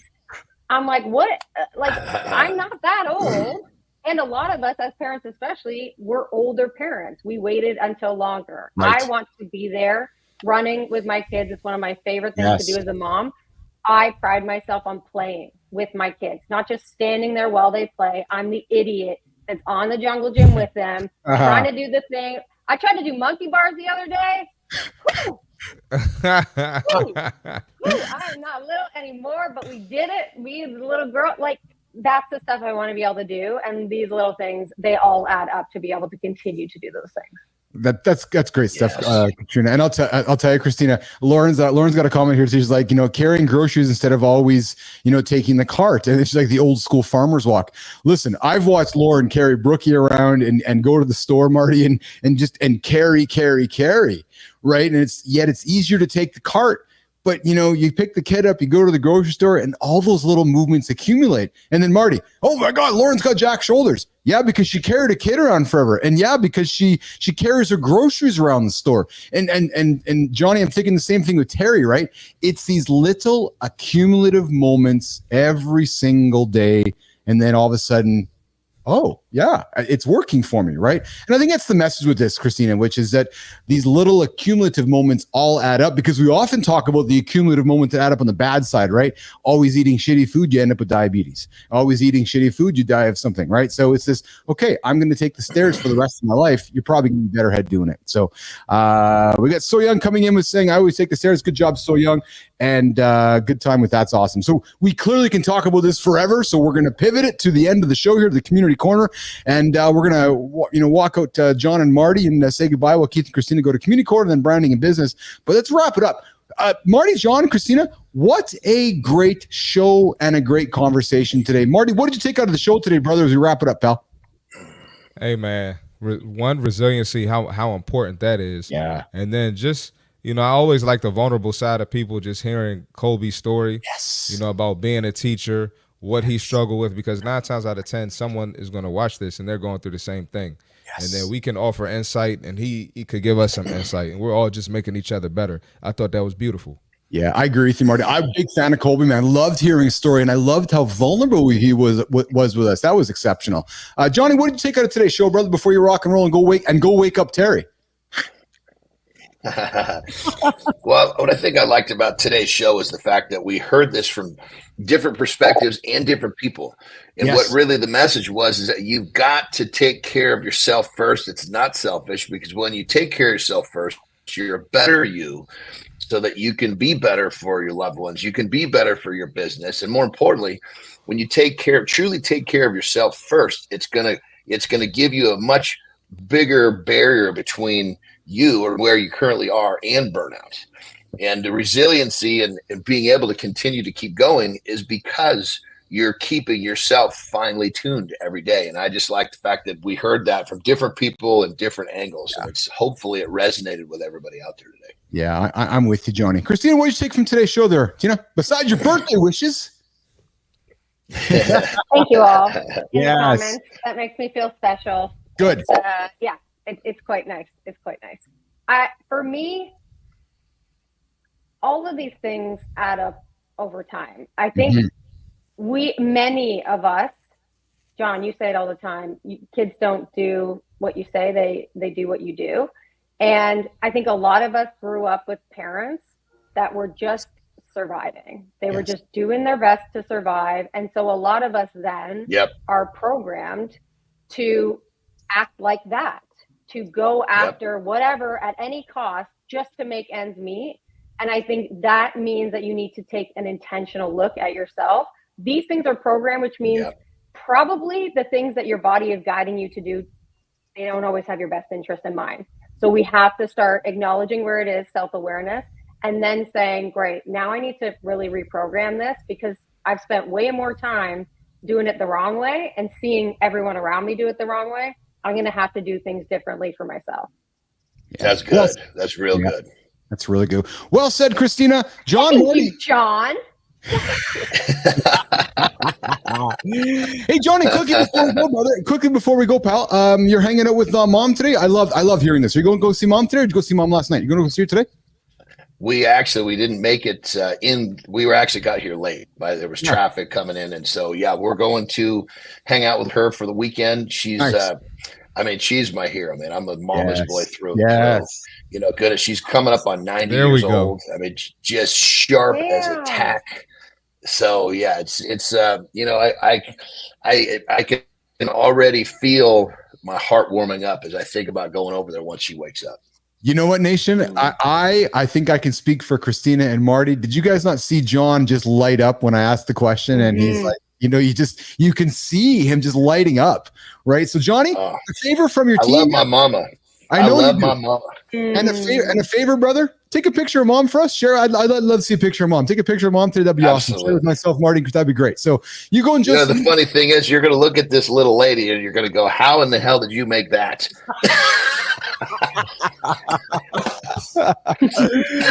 All right, you guys get out of here. Marty, go tackle the day, brother. I know you're going to go win the day. Johnny, go say hi to mom for us. Go say hi to Terry for us. And we'll rock and roll tomorrow, Friday mornings in the lab. And we're working on a guest topic. If the guest topic doesn't work out, I think what we're going to do, boys, we are going to dissect and digest. Johnny, you don't know this. I'm just pulling it out there. I think we're going to digest and dissect the world's strongest man. And because Marty, and because we have one of the world's strongest men on our team, I'm not sure why we wouldn't digest that topic, Christopher Martin. So I think that's what we're going to do tomorrow. So I do have a guest that might make it in, but if they don't make it in, we're going to dig into that topic around, because I was looking at the science of it, Johnny. It's fascinating, man. I'm eager to put you on and ask some questions about it. So we'll get to that either tomorrow or next week, but that's what we're going to talk about. So John, Marty, you guys rock and roll today. Say hi to mom for us, and Kristina. Let's get on to Community Corner. All right. See you guys. All right, y'all. Cool. See you guys. See you tomorrow. All right. Marty's out. John is out. And Keith and Kristina are left here with Community Corner. Here is the part of the show where we like to take the old Mornings in the Lab light and shine it on awesome humans that are on these different platforms that we work on, one of them being LinkedIn. And Kristina, you put somebody onto the shelf this morning that helps leaders tell better stories. Global keynote speaker. Yeah, he might be the CEO of a company that I'm not going to mention just yet because I want to tease the whole thing. He might be a coach. He might be a best-selling author of, he might be an award-winning host and TEDx speaker. Wait a minute. Kristina, I'm all about the not a best-selling author, not a TEDx speaker. Yet you put somebody on the plate here today who's going against all of my values. I'm like, what the hey? And this, because there's a difference. There's a difference. There's a difference between I'm a best-selling author in the category of how to eat ants versus like I'm a best-selling author in a real legitimate category on Amazon versus I'm a TEDx speaker with 1.2 million views on my actual TEDx talk. There's a big difference. He's an award-winning keynote and TEDx speaker, and he's an author of Glow in the Dark. Yes, I said it. He's a storytelling coach. He works with leaders and teams to build authentic connections with their audiences. Kristina, I think I want to have this fellow in the lab. Today, Mornings in the Lab is happy to celebrate for the Creator Spotlight, the LinkedIn Creator Spotlight. Rock and roll, Jimmy. Let's get a rock and roll in here. Let's get on the stage and let's celebrate Mark LaRouste, who's helping leaders tell better stories, global keynote speaker. And Mark, my brother, well, I am not a best-selling author, and I am not a TEDx speaker. So you get all the props from me to you. But Kristina, why are we celebrating Mark today, who's going to connect with anyone? He masters the art of communication and storytelling for impact. Kristina, let's celebrate Mark today. I'm such a huge fan of Mark and everything that he's doing. Anyone that knows me would not be shocked by this. He talks about storytelling. He talks about the value of your personal story. And I think what's really interesting about Mark is that he does the same thing himself, right? You can't go out there and tell people to tell their personal story without doing the same thing yourself. And so when you talk about his TEDx talk, he talks about how he wasn't expecting it to be anything. And then it kind of went viral. And the reason that it went viral is because he talked about the harsh realities of being an entrepreneur, the things that nobody else tells you, which we know there's so much value in that conversation. And he used that. I mean, he had been at it for a very long time before then, but he used it as a pivotal moment to be able to say, I'm going to lean into this. Actually, I'm going to lean into the opportunities that this platform of TED gives me.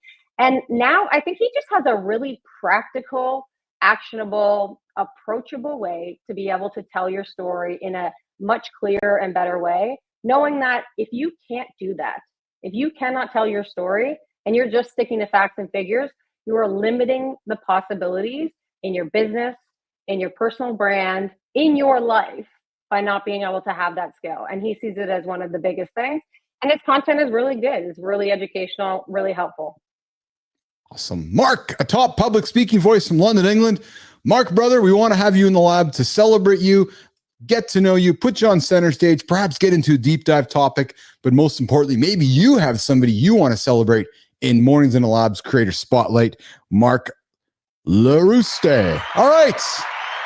That's good. I like his content. Wow. I can see why you're a fan. Absolutely. I know you're a storyteller, and clearly Mark is as well. So, Kristina, let's continue pivoting the conversation and wrapping up our show with the last segment.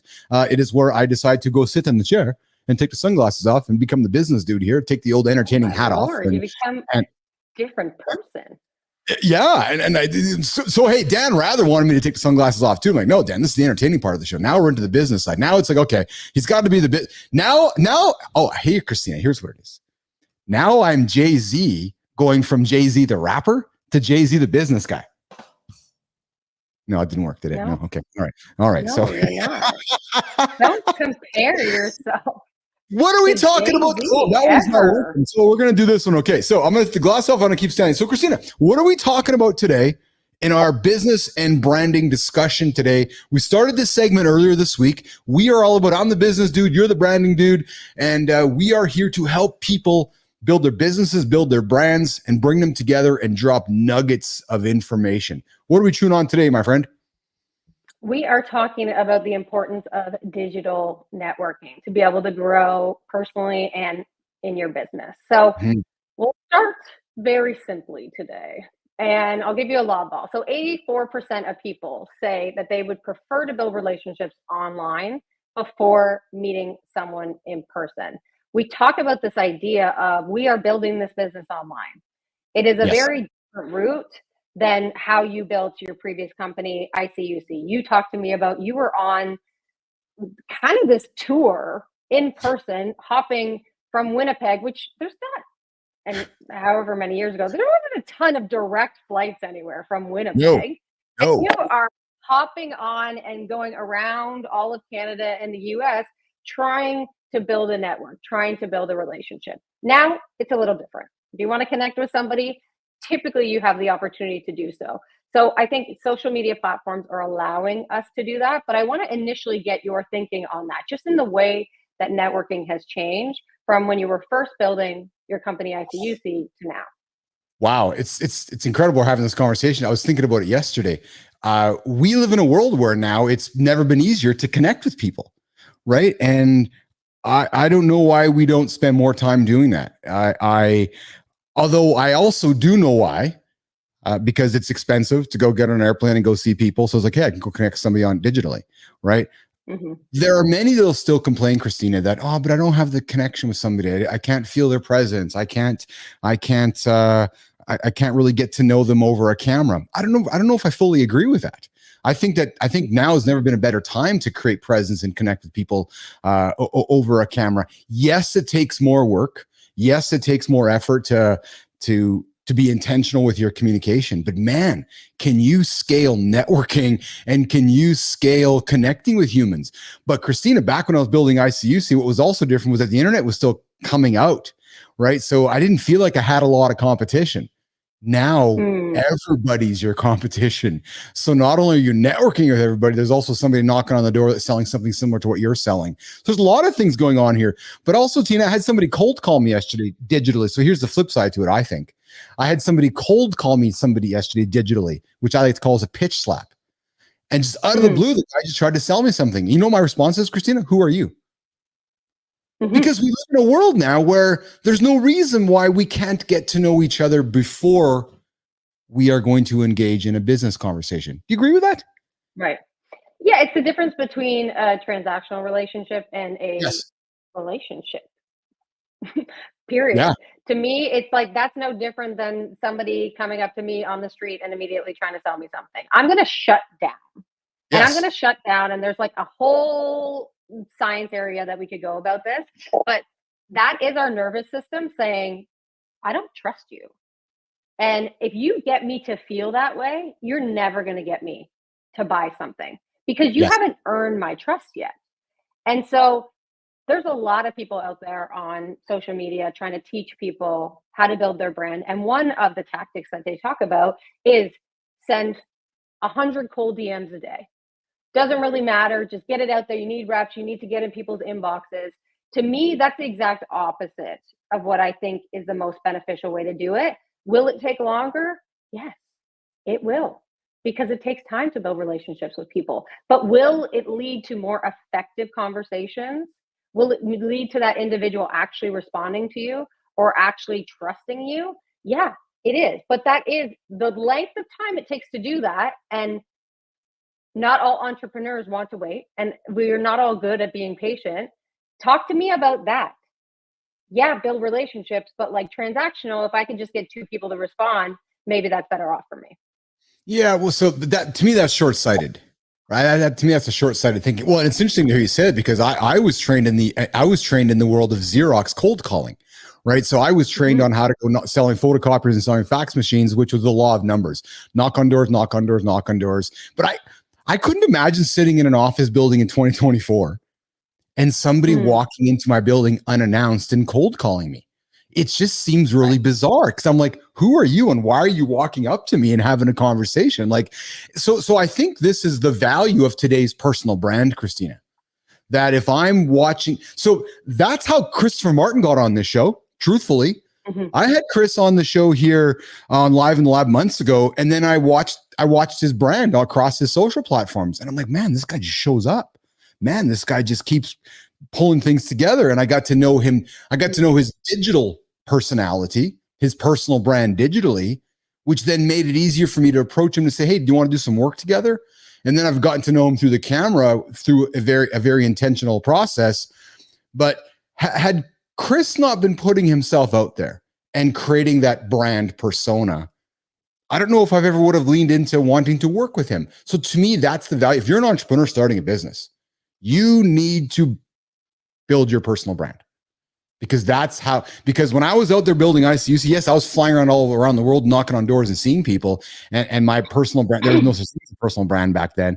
But now when most of our interactions are digital, you need to have something to bring to the table so somebody can get a 360 view of who you are, or at least who you want to put out there, Kristina Flynn.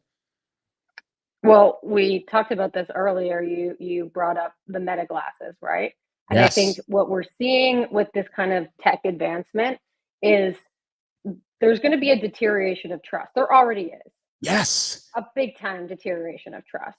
And so I'm already guarded in my interactions with people because I've learned, and all entrepreneurs who have been at it for a long time, unfortunately, you start pretty optimistic. Yes. Unfortunately, you start with lending a lot of trust to people. I did a lot of handshake deals. And what I learned from those things is that I can't fucking trust anyone.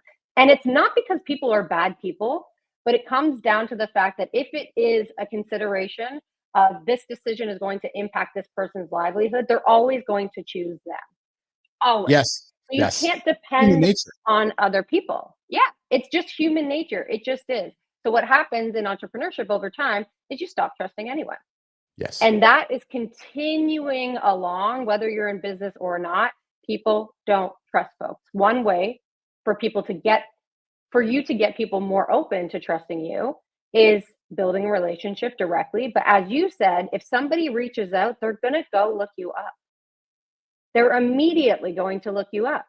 And so what are you showing them about yourself that proves, like the questions we talked about earlier today in the brand bite, proves you know your shit, you're qualified, you're credible, you've got the right motivations. That just gets the conversation that much further so that you don't have to build that over time. It's personal. And people want to buy from people. People do want to buy from people. Let's look at the opposite side of this. So many would say that I just need to go meet people. I'm human. I got to go shake hands and I got to go see people so I can build that personal relationship.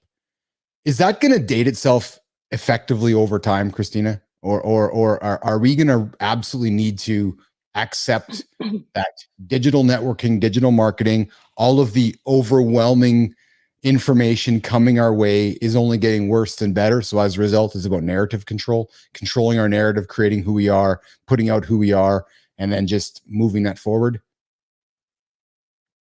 I mean, my favorite saying, it's and not or. So Yes.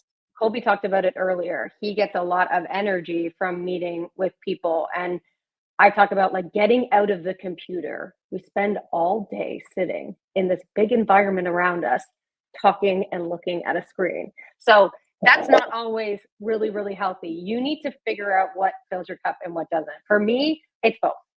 I like to meet people in person, and depending on the type of deal, I might want to meet them in person. But you and I are kind of the perfect example of that. We have never met in person, and we do business together. I have signed many multi-figure deals with people that I have never met in person. So that's why that thing of trust and deliberate, but also like innate trust in somebody, that's why it's so important, because you're never going to do a deal with somebody online if you don't trust them. You have to. And sometimes you're going to get burned, but whatever. So I think for me, it's a matter of, is it going to date itself? Yeah, it kind of already has. But I also think that's not about replacing it. It's about adding it. We can access each other in a global capacity much better than we used to be able to. My wife is consistently talking about how weird it is, how many internet friends I have. And I'm like, yeah, maybe it is weird, but I love my internet friends. If you're not into it, you don't get it. But if you are, you realize the power of it. This to me speaks generationally, I think, and I'm going to date mine because I'm the old dude amongst the two of. Oh, it's your birthday today. I'm 10. I got 10 years on you. I'm the old dude amongst. Yeah, I know. I'm the old dude amongst the two of us. But I enjoy my digital friends. I enjoy my digital connections. I enjoy, 99% of my social interactions are all digitally. I thoroughly enjoy it. I know most in my peer group are like, what the fuck, man? Like, don't you exist in the real world? No, I talk to people every single day from 4 a.m. until 10 p.m., but I do it with my fingers and my thumbs, and I do it digitally. I get a lot of fulfillment from that. It fills my cup. I know it's not for everybody, but what's worked for me, Kristina, and this is what I teach people when it comes to remote work or hybrid work or trying to build businesses this way, you have to be intentional. And I think you can look at me, right? So our relationship, I can hope that, I'm hoping that you're seeing as we're working together, you're seeing intention with the way that I address you from time to time. You're seeing intention with the way that I'll send you a message from time to time, because that to me is no different than if we were in the real world. So I try to take the real world and move it digitally and go, okay, I really enjoy my time with Tina. So if I'm going to enjoy my time with Kristina, I'm going to have to be intentional about it digitally so I can build trust with her through the lens of a camera. And truthfully, people are like, man, you're good at this talking thing. No, I had to build a business. I see you, see Kristina, and I had to convince stakeholders to trust me by looking in the camera. Right. And there's a skill involved in that. But you got to be intentional. And that to me leans back to the importance of digital networking for personal and business growth. If you're intentional, you're going to win. Because Kristina, in my experience, most aren't intentional. They just let it happen by accident. What are your thoughts on that? They're not, and it's hard. It's hard to be Yes. intentional. It's hard to do things that you're not good at. If you don't Yes. have a lot of experience with this and you perhaps struggle socially, a lot of people have found that actually the digital relationship is easier to build if they struggle with in-person IRL social. So one, there's that. But you have to just realize that you're not going to get it right immediately. You have to put some intention behind it in order to prove to yourself that, okay, let's experiment. For example, on LinkedIn, when I connect with somebody, I don't just send them a connection request. I send them a connection request with a note and saying, hey, I checked out your profile. I actually see a lot of similarities between us. And then I list the similarities. Would love to connect. What do you think is the likelihood of somebody connecting with me if I do that and I've shown them that I've taken time out of my day to actually look at who they are and what they're about before connecting? That's the differentiator shit that we're talking about. 20 people that day are going to send that person a message and try to connect with them with nothing. Yes. I'm the one that's going to show them that I took the time out. That is the intentional shit that we're talking about. Does it take more time? Yes, 100%. But is it valuable? Way more valuable. Yes. Well, Kristina, let's wrap it up. Let's wrap it up with this. Let's give Nation a nugget. And I know I work to do this. I know you do as well, but I'll give you guys something to consider.